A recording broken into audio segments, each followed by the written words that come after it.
नाल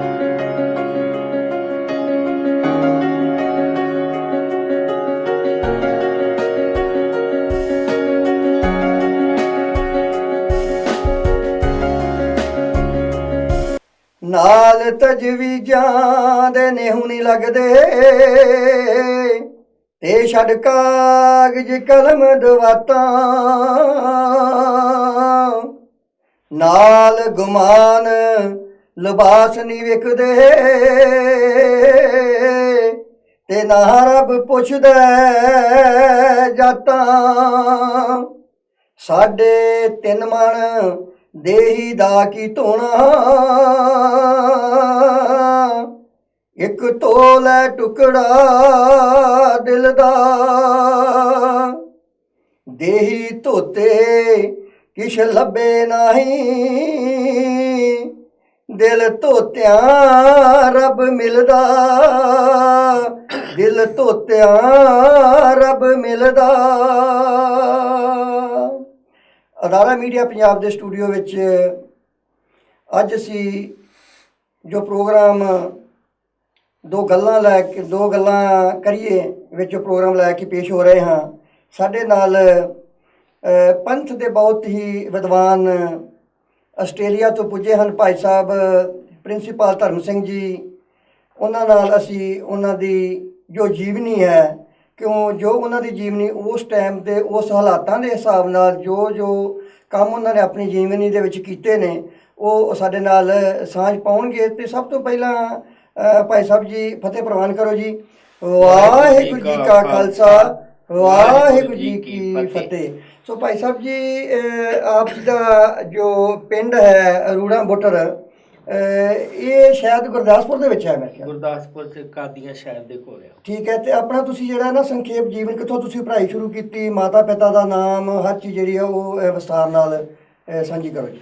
ਮੇਰੇ ਪਿਤਾ ਜੀ ਦਾ ਨਾਮ ਸਰਦਾਰ ਬਖਸ਼ੀਸ਼ ਸਿੰਘ ਆ जी ਮਾਤਾ ਜੀ ਦਾ ਨਾਮ ਮਾਤਾ ਸੁਰਜੀਤ ਕੌਰ ਜੀ ਆ ठीक है ਤੇ ਪਿੰਡ ਦੱਸਿਆ ਹੀ ਆ ਕਿ ਰੂੜਾ ਬੁੱਟਰ ਕਾਦੀਆਂ ਦੇ ਕੋਲ ਆ। जी ਮੈਂ ਪ੍ਰਾਇਮਰੀ ਆਪਣੇ ਪਿੰਡ ਵਿੱਚ ਕੀਤੀ। ਉਸ ਤੋਂ ਬਾਅਦ 8ਵੀਂ ਤੱਕ ਕਾਲਾਬਾਲਾ ਹਾਈ ਮਿਡਲ ਸਕੂਲ ਕਾਲੇ ਬਾਲੇ ਪਿੰਡ 'ਚ ਉੱਥੋਂ ਕੀਤੀ। अच्छा जी ਤੇ ਮੁੜ ਕੇ ਹਾਇਰ ਸੈਕੰਡਰੀ ਕਾਦੀਆਂ ਕਲਾਸ ਵਾਲਾ ਸੀਨੀਅਰ ਕਲਾਸ ਵਾਲਾ ਹਾਇਰ ਸੈਕੰਡਰੀ ਸਕੂਲ ਕਿਉਂਕਿ ਹੁਣ ਸੀਨੀਅਰ ਸੈਕੰਡਰੀ ਸਕੂਲ ਆ ਉਦੋਂ ਠੀਕ ਹਾਇਰ ਹੈ। ਸੈਕੰਡਰੀ ਸਕੂਲ ਸੀ ਉੱਥੋਂ ਕੀਤੀ। ਤੇ ਬੀਏ ਮੈਂ ਗਵਰਨਮੈਂਟ ਕਾਲਜ ਗੁਰਦਾਸਪੁਰ ਤੋਂ ਕੀਤੀ ਸੀ। ਤੇ ਆਪਣਾ ਜਿਹੜਾ ਜਨਮ ਹੈ ਉਹ ਕਿਹੜੇ ਸਾਲ ਦਾ ਹੈ? ਮੇਰਾ ਜਨਮ 1959 ਦਾ ਮਈ ਮਹੀਨੇ ਦਾ। ਅੱਛਾ ਜੀ ਹਾਂਜੀ ਠੀਕ ਹੈ। ਤੇ ਕਿੰਨਾ ਸਿਰ ਤੂੰ ਦੱਸਿਆ ਆਪਣੇ ਪਿੰਡ ਦੇ ਸਕੂਲ ਦੇ ਵਿੱਚ ਪੜ੍ਹਾਈ ਕੀਤੀ ਹੈ? 5ਵੀਂ ਤੱਕ। 5ਵੀਂ ਤੱਕ। ਹਾਂਜੀ ਤੇ 5ਵੀਂ ਤੋਂ ਬਾਅਦ ਜਿਹੜਾ ਆਪਣਾ ਕਾਲਾ ਬਾਲੇ ਹੈ ਉੱਥੇ ਕਾਲਾਬਾਲਾ ਹਾਇਰ ਸੈਕੰਡਰੀ ਉੱਥੇ ਦੇ ਕੀਤੀ। ਕਾਲਾਬਾਲਾ ਮਿਡਲ ਤੱਕ ਕੀਤੀ 8ਵੀਂ। ਠੀਕ ਹੈ ਤੇ ਹਾਇਰ ਸੈਕੰਡਰੀ ਕੀਤੀ ਕਲਾਸ ਵਾਲੀਆ ਖਾਲਸਾ ਹਾਇਰ ਸੈਕੰਡਰੀ ਸਕੂਲ ਕਾਦੀਆਂ ਤੋਂ। ਠੀਕ ਹੈ ਬੀਏ ਗੁਰਦਾਸਪੁਰ ਗਵਰਨਮੈਂਟ ਕਾਲਜ ਤੋਂ। ਅੱਛਾ ਜੀ ਉਸ ਤੋਂ ਬਾਅਦ ਮੈਂ ਗਿਆਨੀ ਕੀਤੀ ਪ੍ਰਿੰਸੀਪਲ ਸੁਜਾਨ ਸਿੰਘ ਜੀ ਕੋਲੋਂ। ਠੀਕ ਹੈ ਤੇ ਉਸ ਤੋਂ ਬਾਅਦ ਫਿਰ ਮੈਂ ਆਪਣੇ ਪਿਤਾ ਜੀ ਨੂੰ ਕਿਹਾ ਕਿ ਮੈਂ ਓਟੀ ਕਰ ਲੈਣਾ। ਉਦੋਂ ਓਟੀ ਦਾ ਕੋਰਸ ਹੁੰਦਾ ਸੀਗਾ ਵੀ ਪੰਜਾਬੀ ਟੀਚਰ ਲੱਗ ਜਾਈਦਾ। ਜੀ ਪਿਤਾ ਜੀ ਨੇ ਮੈਨੂੰ ਕਿਹਾ ਵੀ ਜਿਹੜਾ ਪ੍ਰਚਾਰ ਆ ਸਿੱਖੀ ਦਾ ਵੀ ਉਹ ਹਿੰਦੂ ਕਰਨਗੇ ਜਾਂ ਮੁਸਲਮਾਨ ਕਰਨਗੇ। ਠੀਕ ਹੈ ਬੜਾ ਬਿਲਕੁਲ ਠੀਕ ਕਰਾਰਾ ਹੈ। ਜਿਹਾ ਸਵਾਲ ਜਵਾਬ ਸੀ ਉਹਨਾਂ ਦਾ।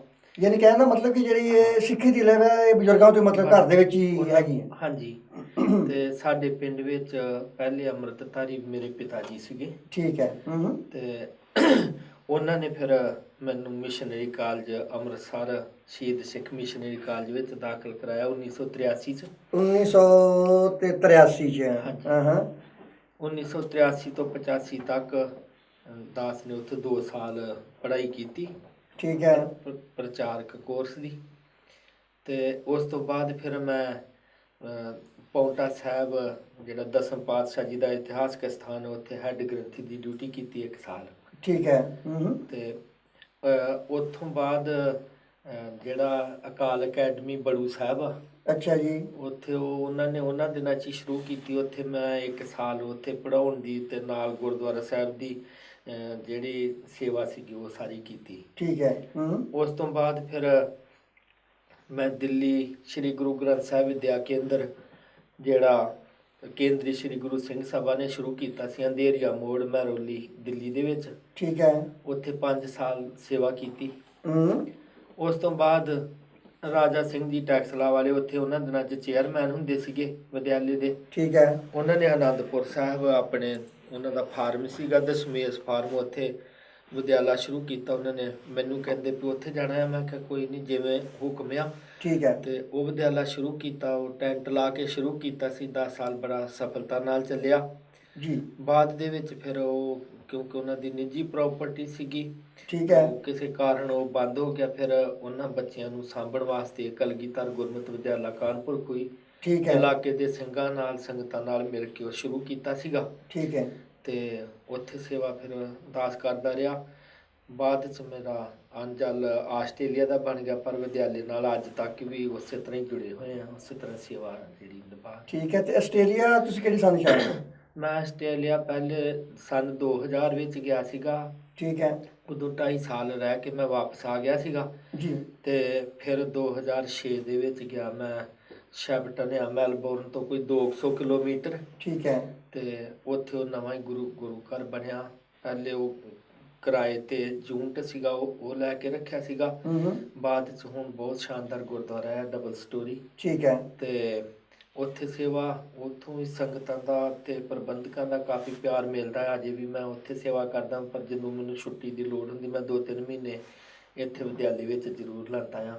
ਮਤਲਬ ਜਿਹੜਾ ਤੁਹਾਡਾ ਤੁਸੀਂ ਜੁੜੇ ਹੋਏ ਪਹਿਲਾਂ ਆਪਣੇ ਜਿੱਥੇ ਜੋ ਤੁਸੀਂ ਕੰਮ ਕਰ ਰਹੇ ਸੀਗੇ ਉਹਦੇ ਨਾਲ ਤੁਸੀਂ ਜੁੜੇ ਹੋਏ ਹੋ ਜੀ, ਐਜ ਏ ਪ੍ਰਬੰਧਕ ਜਾਂ ਐਜ ਏ ਮੈਨੇਜਮੈਂਟ ਦਾ ਤੁਹਾਨੂੰ ਪੂਰਾ ਪਤਾ ਹੈ? ਮੈਨੇਜਮੈਂਟ ਦੇ ਵਿੱਚ ਵੀ ਐਜ ਏ ਮੈਂਬਰ ਆ, ਤੇ ਵਿਦਿਆਲੇ ਦੀ ਜਿਹੜੀ ਟੀਚਰਾਂ ਦੀ ਬੱਚਿਆਂ ਦੀ ਜਿਹੜੀ ਉਹ ਜ਼ਿੰਮੇਵਾਰੀ ਅਜੇ ਵੀ ਮੇਰੇ ਕੋਲ ਹੀ ਆ।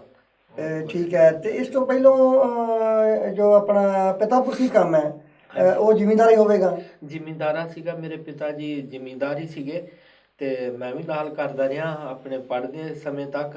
ਠੀਕ ਹੈ। ਤੇ ਪਿਤਾ ਜੀ ਨਾਲ ਦੀ ਨਾਲ ਉਹ ਗੁਰਬਾਣੀ ਦੇ ਵੀ ਚੰਗੇ ਸਿਆਣੇ ਸੀਗੇ। ਉਹਨਾਂ ਨੇ ਗਿਆਨੀ ਗੁਰਦਿਆਲ ਸਿੰਘ ਜੀ ਹੁੰਦੇ ਸੀਗੇ ਕਾਦੀਆਂ ਦੇ ਵਿੱਚ, ਉਹ ਜਿਹੜੇ ਸਰਦਾਰ ਕਰਤਾਰ ਸਿੰਘ ਜੀ ਕਲਾਸਵਾਲੀਏ ਉਹਨਾਂ ਦੇ ਭਤੀਜੇ ਸੀਗੇ। ਅੱਛਾ ਜੀ। ਠੀਕ ਹੈ। ਬਹੁਤ ਉਹਨਾਂ ਕੋਲੋਂ ਗੁਰਬਾਣੀ ਦੀ ਸਿੱਖਿਆ ਲਈ ਸੀਗੀ।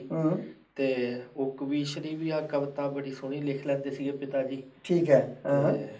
ਉਹਨਾਂ ਤੋਂ ਮੈਨੂੰ ਇਹ ਲੱਗਣ ਲੱਗੀ। ਠੀਕ ਹੈ। ਤੇ ਆਪਣਾ ਜਿਹੜਾ ਮਤਲਬ ਇਹ ਜਿਹੜੀ ਗੁਰਮਤਿ ਪ੍ਰਚਾਰ ਵੱਲ ਜਾਂ ਜਿਹੜੀ ਤੁਸੀਂ ਦੱਸਿਆ ਵੀ ਸ਼ਹੀਦੀ ਸਿੱਖ ਮਿਸ਼ਨਰੀ ਕਾਲਜ ਅੰਮ੍ਰਿਤਸਰ ਤੋਂ ਤੁਸੀਂ ਇਹ ਸਿੱਖਿਆ ਪ੍ਰਾਪਤ ਕੀਤੀ ਹੈ, ਇਹਦਾ ਮਤਲਬ ਵੀ ਘਰ ਦੇ ਵਿੱਚੋਂ ਜਿਹੜੀ ਸਿੱਖੀ ਦਾ ਪ੍ਰਭਾਵ ਸੀ ਉੱਥੋਂ ਹੀ ਜਿਹੜੀ ਲੈਣ ਹੈ ਤੁਸੀਂ ਪੜ੍ਹ ਲਈ ਸੀ? ਹਾਂਜੀ, ਮੈਂ ਇਹ ਵੀ ਦੱਸ ਦੇਣਾ ਚਾਹੁੰਦਾ ਕਿ ਜਦੋਂ ਮੈਂ ਗੌਰਮੈਂਟ ਕਾਲਜ ਪੜ੍ਹਦਾ ਸੀਗਾ ਉਹਨਾਂ ਦਿਨਾਂ 'ਚ ਇੱਕ ਵਾਰ ਮੈਂ ਗੋਇੰਦਵਾਲ ਸਾਹਿਬ ਦਰਸ਼ਨ ਕਰਨ ਗਿਆ ਮੇਲੇ ਤੇ। ਉੱਥੇ ਜਿਹੜਾ ਸਿੱਖ ਮਿਸ਼ਨਰੀ ਕਾਲਜ ਲੁਧਿਆਣਾ ਆ ਜੀ, ਇਹਨਾਂ ਦਾ ਸਟਾਲ ਲੱਗਾ ਸੀਗਾ। ਮੈਂ ਉਹ ਪੜ੍ਹ ਕੇ ਤੇ ਮੈਨੂੰ ਉਹ ਜਿਹੜੇ ਉੱਥੇ ਸੇਵਾਦਾਰ ਸੀਗੇ ਉਹਨਾਂ ਨੇ ਉਹ ਦੱਸਿਆ ਕਿ ਇੱਦਾਂ ਕੋਰਸ ਵੀ ਆ। ਮੈਂ ਉੱਥੋਂ ਉਹ ਕੋਰਸ ਖਰੀਦ ਲਿਆ, ਪਹਿਲਾਂ ਤਿਮਾਹੀ ਦੀਆਂ ਕਿਤਾਬਾਂ। ਤੇ ਕਾਲਜ ਪੜ੍ਹਦਿਆਂ ਮੈਂ ਵੈਸੇ ਤਾਂ 2 ਸਾਲ ਦਾ ਆ, ਮੈਂ 3 ਸਾਲਾਂ 'ਚ ਕੀਤਾ ਸੀਗਾ ਵੀ ਜਦੋਂ ਟਾਈਮ ਲੱਗਣਾ ਪੜ੍ਹ ਲੈਣਾ। ਠੀਕ ਹੈ। ਤੇ ਉਹਦੇ ਤੋਂ ਬਾਅਦ ਮੈਂ ਅੰਮ੍ਰਿਤਸਰ ਮਿਸ਼ਨਰੀ ਕਾਲਜ ਗਿਆ। ਕਾਲਜ ਤੋਂ ਇਹ ਘਰ ਦੀ ਮਤਲਬ ਦੇਣ ਤੋਂ ਬਾਅਦ ਜਿਵੇਂ ਚਾਚੇ ਤਾਏ ਜਾਂ ਸ਼ਰੀਕੇ ਦੇ ਵਿੱਚੋਂ ਤੁਹਾਡਾ ਕਿਸੇ ਹੋਰ ਇਨਸਾਨ ਦਾ ਵਿੱਚ ਸਹਿਯੋਗ ਹੋਵੇ ਵੀ ਇਹ ਲੈਣ ਜਿਹੜੀ ਠੀਕ ਹੈ? ਇਹ ਨਹੀਂ ਮੇਰੇ, ਕਿਉਂਕਿ ਸਾਡੇ ਪਿੰਡ ਦੇ ਵਿੱਚ ਇੱਕ ਸਾਡੇ ਬਾਬਾ ਜੀ ਸੀਗੇ ਜੀ, ਉਹ ਬੜੇ ਮਹਾਂਪੁਰਖੀ ਸੀਗੇ। ਉਹਨਾਂ ਨੇ ਆਪ ਹੀ ਆਪਣੀ ਜ਼ਮੀਨ ਦੇ ਵਿੱਚੋਂ ਈਸਾਈ ਤੇ ਉਹਨਾਂ ਨੂੰ ਦਿੱਤਾ ਸੀਗਾ ਗਿਰਜਾ ਬਣਾਉਣ ਵਾਸਤੇ, ਚਰਚ ਬਣਾਉਣ ਲਈ ਜਗ੍ਹਾ। ਠੀਕ ਹੈ। ਤੇ ਦੂਸਰਾ ਉਹਨਾਂ ਨੇ ਪਹਿਲੋਂ ਆਪਣੇ ਘਰ ਦੇ ਵਿੱਚ ਮਹਾਰਾਜ ਦਾ ਪ੍ਰਕਾਸ਼ ਰੱਖਿਆ ਸੀ, ਬਾਅਦ 'ਚ ਆਪਣੀ ਜਗ੍ਹਾ ਦੇ ਕੇ ਗੁਰਦੁਆਰਾ ਸਾਹਿਬ ਸ਼ੁਰੂ ਕਰਾਇਆ। ਤੇ ਜਦੋਂ ਤੱਕ ਉਹ ਜਿਉਂਦੇ ਰਹੇ ਸਾਰੀ ਜ਼ਿੰਦਗੀ ਉਹਨਾਂ ਨੇ ਨਿਸ਼ਕਾਮ ਸੇਵਾ ਗੁਰਦੁਆਰੇ ਦੀ ਕੀਤੀ। ਤੇ ਉਹ ਉਹਨਾਂ ਦੇ ਕਿਉਂਕਿ ਬਹੁਤ ਬਜ਼ੁਰਗ ਹੋ ਗਏ ਸੀਗੇ ਤੇ ਜਿਵੇਂ ਬਜ਼ੁਰਗਾਂ ਦੇ ਹੱਥ ਪੈਰ ਤੇ ਸਿਰ ਵੀ ਕੰਬਣ ਲੱਗ ਜਾਂਦਾ ਏਦਾਂ ਹੋ ਗਿਆ ਸੀਗਾ, ਪਰ ਫਿਰ ਵੀ ਉਹ ਸਵੇਰੇ ਸਵਤੇ ਲਗਭਗ 2 ਵਜੇ ਉਹ ਗੁਰਦੁਆਰੇ ਪਹੁੰਚ ਜਾਂਦੇ ਸੀਗੇ। ਠੀਕ ਹੈ। ਤੇ ਬਾਣੀ ਪੜ੍ਹਨੀ, ਕਥਾ ਸੁਣਾਉਣੀ, ਕਹਾਣੀਆਂ ਜਿੱਦਾਂ ਸਾਖੀਆਂ। ਠੀਕ ਹੈ। ਤੇ ਉਹਨਾਂ ਕੋਲੋਂ ਕਾਫੀ ਪਿਆਰ ਮਿਲਿਆ ਸੀਗਾ। ਹਾਂਜੀ। ਤੇ ਆਪਣਾ ਜਿਹੜਾ ਪਿੰਡ ਹੈ ਇਹ ਮਤਲਬ ਕਿੰਨਾ ਕੁ ਵੱਡਾ ਹੈ? ਪਿੰਡ ਬਹੁਤ ਛੋਟਾ ਆ। ਠੀਕ ਹੈ। ਇੱਥੇ ਦੋ ਹੀ ਕਮਿਊਨਿਟੀਆਂ ਵਾ, ਇੱਕ ਕਿਸਾਨ ਨੇ, ਇੱਕ ਈਸਾਈ ਨੇ। ਠੀਕ ਹੈ। ਹਾਂਜੀ। ਤੇ ਉਹਨਾਂ ਦੇ ਤਕਰੀਬਨ 60-40 ਦੀ ਰੇਸ਼ੋ ਦੇ ਨਾਲ ਹੈਗੀ ਹੈ ਗਿਣਤੀ। 60 ਮਤਲਬ ਜੱਟ ਨੇ ਤਾਂ 40 ਹਾਂਜੀ। ਈਸਾਈ ਨੇ ਮਤਲਬ ਜੀ। ਇੰਨੀ ਮਕਦਾਰ ਦੇ ਵਿੱਚ ਆਪਣੇ ਪਿੰਡਾਂ 'ਚ ਜੀ ਈਸਾਈ ਉਸ ਪਾਸੇ ਹੈਗੇ ਨੇ ਉਹ ਮਤਲਬ? ਸਾਡੇ ਗੁਰਦਾਸਪੁਰ 'ਚ ਕਾਫੀ ਆ ਪਿੰਡਾਂ ਦੇ ਵਿੱਚ, ਜੀ। ਤੇ ਸਾਡੇ ਜਨਮ ਤੋਂ ਵੀ ਪਹਿਲੋਂ ਦੇ ਹੀ ਆ ਉਹ। ਹਾਂਜੀ। ਠੀਕ ਹੈ। ਤੇ ਨਾਲ ਇਹ ਵੀ ਦੱਸਦੇ ਚਲੋ ਕਿ ਕੀ ਤੁਸੀਂ ਮਤਲਬ ਸਕੂਲ ਦੇ ਇੱਕ ਨੋਰਮਲ ਪਿੰਡ ਦੇ ਵਿੱਚੋਂ ਪੜ੍ਹਾਈ ਦੀ ਸ਼ੁਰੂਆਤ ਕਰਕੇ ਜੀ। ਹਰ ਚੀਜ਼ਾਂ ਹਾਸਲ ਕਰਕੇ ਇਸ ਮਕਾਮ ਤੇ ਪਹੁੰਚੇ ਹੋ, ਤੇ ਤੁਹਾਡੀ ਇਸ ਜਿਹੜੀ ਸਿੱਖ ਮਿਸ਼ਨਰੀ ਲਹਿਰ ਦੀ ਜਿਹੜੀ ਵਿਦਿਆ ਹੈ ਜਿਹੜੀ ਹੈ, ਜੀ। ਇਹਦਾ ਪ੍ਰਭਾਵ ਜਿਹੜਾ ਤੁਹਾਡੇ ਰਾਹੀਂ ਤੁਹਾਡੇ ਪਿੰਡ ਤੇ ਕਿੰਨਾ ਕੁ ਪਿਆ? ਇਸ ਵੇਲੇ ਮੈਂ ਇਹ ਮਾਣ ਨਾਲ ਹੀ ਕਹਿ ਸਕਦਾ, ਗੁਰੂ ਸਾਹਿਬ ਦੀ ਕਿਰਪਾ ਆ ਕਿ ਕਿਸੇ ਪਿੰਡ ਦੇ ਵਿੱਚ ਇੱਕ ਦੇ ਵਿੱਚੋਂ ਜੇ ਅੰਮ੍ਰਿਤਧਾਰੀਆਂ ਦੀ ਗਿਣਤੀ ਸ਼ਾਇਦ ਸਾਰੇ ਜ਼ਿਲ੍ਹੇ 'ਚ ਵੀ ਇੰਨੀ ਨਾ ਕਿਤੇ ਮਿਲ ਸਕੇ। ਠੀਕ ਹੈ ਜੀ। ਅੱਛਾ, ਮਤਲਬ ਐਵਰੇਜ ਮਤਲਬ ਇੰਨੀ ਹੈ। ਹਾਂਜੀ। ਮਤਲਬ ਜਿਹੜਾ ਉਸ ਪਿੰਡ ਦੇ ਵਿੱਚੋਂ ਜੋ ਤੁਹਾਡੀ ਬਚਪਨ ਦੇ ਵਿੱਚੋਂ ਲਿਵ ਲੱਗੀ, ਤੁਸੀਂ ਉਸ ਕੀ ਕਹਿੰਦੇ ਹੁੰਦੇ ਨੇ ਵੀ ਲੂਣ ਖਾ ਕੇ ਹਰਾਮ ਨਹੀਂ ਕੀਤਾ, ਉਸ ਪਿੰਡ ਦਾ ਜਿਹੜਾ ਦੇਣਾ ਉਹ ਦਿੱਤਾ ਵਾਪਸ। ਗੁਰੂ ਸਾਹਿਬ ਜੀ ਆਪੇ ਹੀ ਕਰਵਾ ਰਹੇ ਆ। ਬਿਲਕੁਲ, ਕੋਸ਼ਿਸ਼ ਤਾਂ ਹੁੰਦੀ ਹੈ ਨਾ ਖੈਰ ਮਤਲਬ। ਹਾਂ, ਇਸ ਤੋਂ ਬਾਅਦ ਆਪਾਂ ਅੱਗੇ ਚੱਲੀਏ ਤੇ ਆਪਣੀ ਜਿਹੜੀ ਹੈ ਸ਼ਾਦੀ ਕਿਹੜੀ ਸੰਨ 'ਚ ਹੋਈ ਸੀ? ਮੇਰੀ ਸ਼ਾਦੀ 1983 ਦੇ ਵਿੱਚ ਹੋਈ ਆ। ਅੱਛਾ ਜੀ। ਹਾਂਜੀ। ਤੇ ਆਪਣੇ ਕਿੰਨੇ ਬੱਚੇ ਨੇ?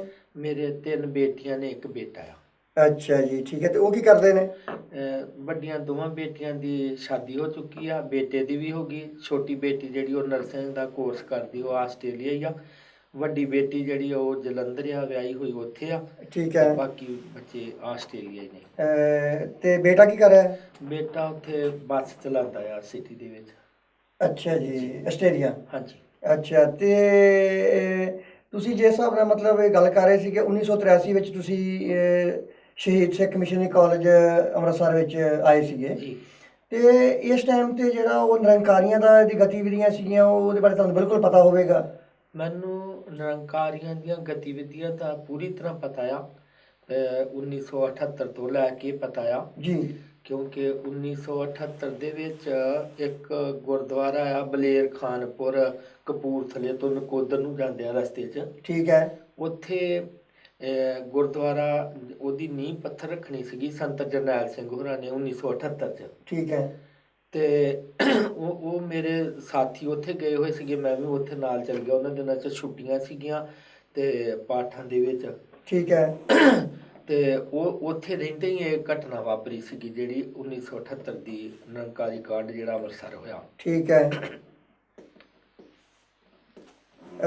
ਸਹੀ ਹੈ। ਤਾਂ ਮਤਲਬ ਤੁਸੀਂ ਜਿਹੜਾ ਕਾਂਡ ਹੋਇਆ ਸੀਗਾ, ਇਹਦੇ ਬਾਰੇ ਤੁਸੀਂ ਉਸ ਵੇਲੇ ਬਿਲਕੁਲ ਪੂਰੇ ਮੈਚੋਰ ਸੀ, ਪਤਾ ਸੀ ਹਰ ਚੀਜ਼ ਕਿੱਦਾਂ ਹੋਈ, ਲੇਕਿਨ ਉਸ ਟਾਈਮ 'ਤੇ ਜਿਹੜਾ ਅੰਮ੍ਰਿਤਸਰ ਸੀ, ਇਹਦਾ ਬਿਲਕੁਲ ਮਾਹੌਲ ਹੀ ਇੱਕ ਅਜੀਬ ਤਰੀਕੇ ਦਾ ਬਣਿਆ ਹੋਇਆ ਸੀ। ਜਿਹੜਾ ਸਾਡਾ ਸਮਾਂ ਸੀ ਨਾ, ਉਹ ਮਾਹੌਲ ਬਹੁਤ ਇੱਦਾਂ ਵੀ ਉਹਨਾਂ ਦਿਨਾਂ ਦੇ ਵਿੱਚ ਹੀ ਧਰਮ ਯੁੱਧ ਮੋਰਚਾ ਚੱਲ ਰਿਹਾ ਸੀ। ਜੀ। ਉਸੇ ਸਮੇਂ ਦੇ ਵਿੱਚ ਹੀ ਸ੍ਰੀ ਦਰਬਾਰ ਸਾਹਿਬ 'ਤੇ ਅਟੈਕ ਹੋਇਆ, ਤੇ ਉਹਦਾ ਬਹੁਤ ਕੁਝ ਆਪਾਂ ਨੇ ਕੁਝ ਅੱਖੀਂ ਦੇਖਿਆ, ਕੁਝ ਹੰਢਾਇਆ। ਤੇ ਹਾਂਜੀ। ਹਾਂਜੀ। ਕਿਉਂਕਿ 1984 ਦੇ ਵਿੱਚ ਜਿਹੜੀਆਂ ਜੂਨ ਦੇ ਵਿੱਚ ਛੁੱਟੀਆਂ ਹੁੰਦੀਆਂ ਨੇ, ਤੇ ਸਾਨੂੰ 2 ਤਰੀਕ ਨੂੰ ਛੁੱਟੀਆਂ ਹੋਈਆਂ। ਜਦੋਂ ਅਸੀਂ ਘਰਾਂ ਨੂੰ ਆਉਣ ਵਾਸਤੇ ਰੇਲਵੇ ਬੱਸ ਸਟੈਂਡ ਤੋਂ ਮੈਂ ਬੱਸ ਫੜਨੀ ਸੀ ਬਟਾਲੇ ਦੀ, ਤੇ ਰੇਲਵੇ ਸਟੇਸ਼ਨ ਤੇ ਪਹੁੰਚੇ ਤੇ ਅੱਗੇ ਅੰਮ੍ਰਿਤਸਰ ਦੇ ਵਿੱਚ ਕਰਫਿਊ ਲੱਗ ਗਿਆ ਸੀ, ਅੱਗੇ ਜਾਣ ਨਹੀਂ ਸੀ ਦਿੰਦੇ। ਠੀਕ ਹੈ। ਮੈਂ ਤੇ ਇੱਕ ਮੇਰਾ ਕਲਾਸ ਫੈਲੋ ਭਾਈ ਪਰਮਜੀਤ ਸਿੰਘ ਸੀਗਾ, ਉਹ ਵੀ ਕਾਹਨੂੰਵਾਨ ਦੇ ਲਾਗੇ ਉਹਨਾਂ ਦਾ ਪਿੰਡ ਆ। ਅਸੀਂ ਇਕੱਠੇ ਨਿਕਲੇ। ਠੀਕ ਹੈ। ਤੇ ਅਸੀਂ ਰੇਲਵੇ ਸਟੇਸ਼ਨ ਚਲ ਗਏ। ਉੱਥੋਂ ਜਿਹੜੀ ਟ੍ਰੇਨ ਮਿਲ ਗਈ ਉਹਦੇ ਤੇ ਬੈਠ ਗਏ। ਉਹ ਜਾਣ ਵਾਲੀ ਸੀ ਡੇਰੇ ਬਾਬੇ ਨਾਨਕ ਨੂੰ। ਅੱਛਾ ਜੀ। ਅਸੀਂ ਸ਼ਹਿਰ ਤੋਂ ਨਿਕਲੇ, ਤੇ ਜਦੋਂ ਵੇਰਕੇ ਪਹੁੰਚੀ, ਉਹ ਵੇਰਕੇ ਤੋਂ ਹੋ ਕੇ ਜਾਂਦੀ ਸੀਗੀ। ਅਸੀਂ ਉੱਥੋਂ ਉਤਰ ਕੇ ਵੀ ਇੱਥੋਂ ਬੱਸ ਲੈ ਲੈਂਦੇ ਹਾਂ। ਜਦੋਂ ਟ੍ਰੇਨ ਤੋਂ ਉਤਰੇ ਆ ਤੇ ਬੱਸ ਲੈਣ ਲਈ ਬੱਸ ਅੱਡੇ ਨੂੰ ਤੁਰੇ ਵੇਰਕੇ, ਤੇ ਅੱਗੇ ਇੱਕ ਬੱਸ ਨੂੰ ਅੱਗ ਲੱਗੀ ਹੋਈ ਸੀਗੀ। ਅੱਛਾ ਜੀ। ਠੀਕ ਹੈ। ਸ਼ਾਇਦ ਦਰਬਾਰ ਸਾਹਿਬ ਦੇ ਅਟੈਕ ਦੇ ਰੋਸ ਵਜੋਂ ਲਾਈ ਹੋਏ, ਸਾਨੂੰ ਕੁਛ ਨਹੀਂ ਪਤਾ।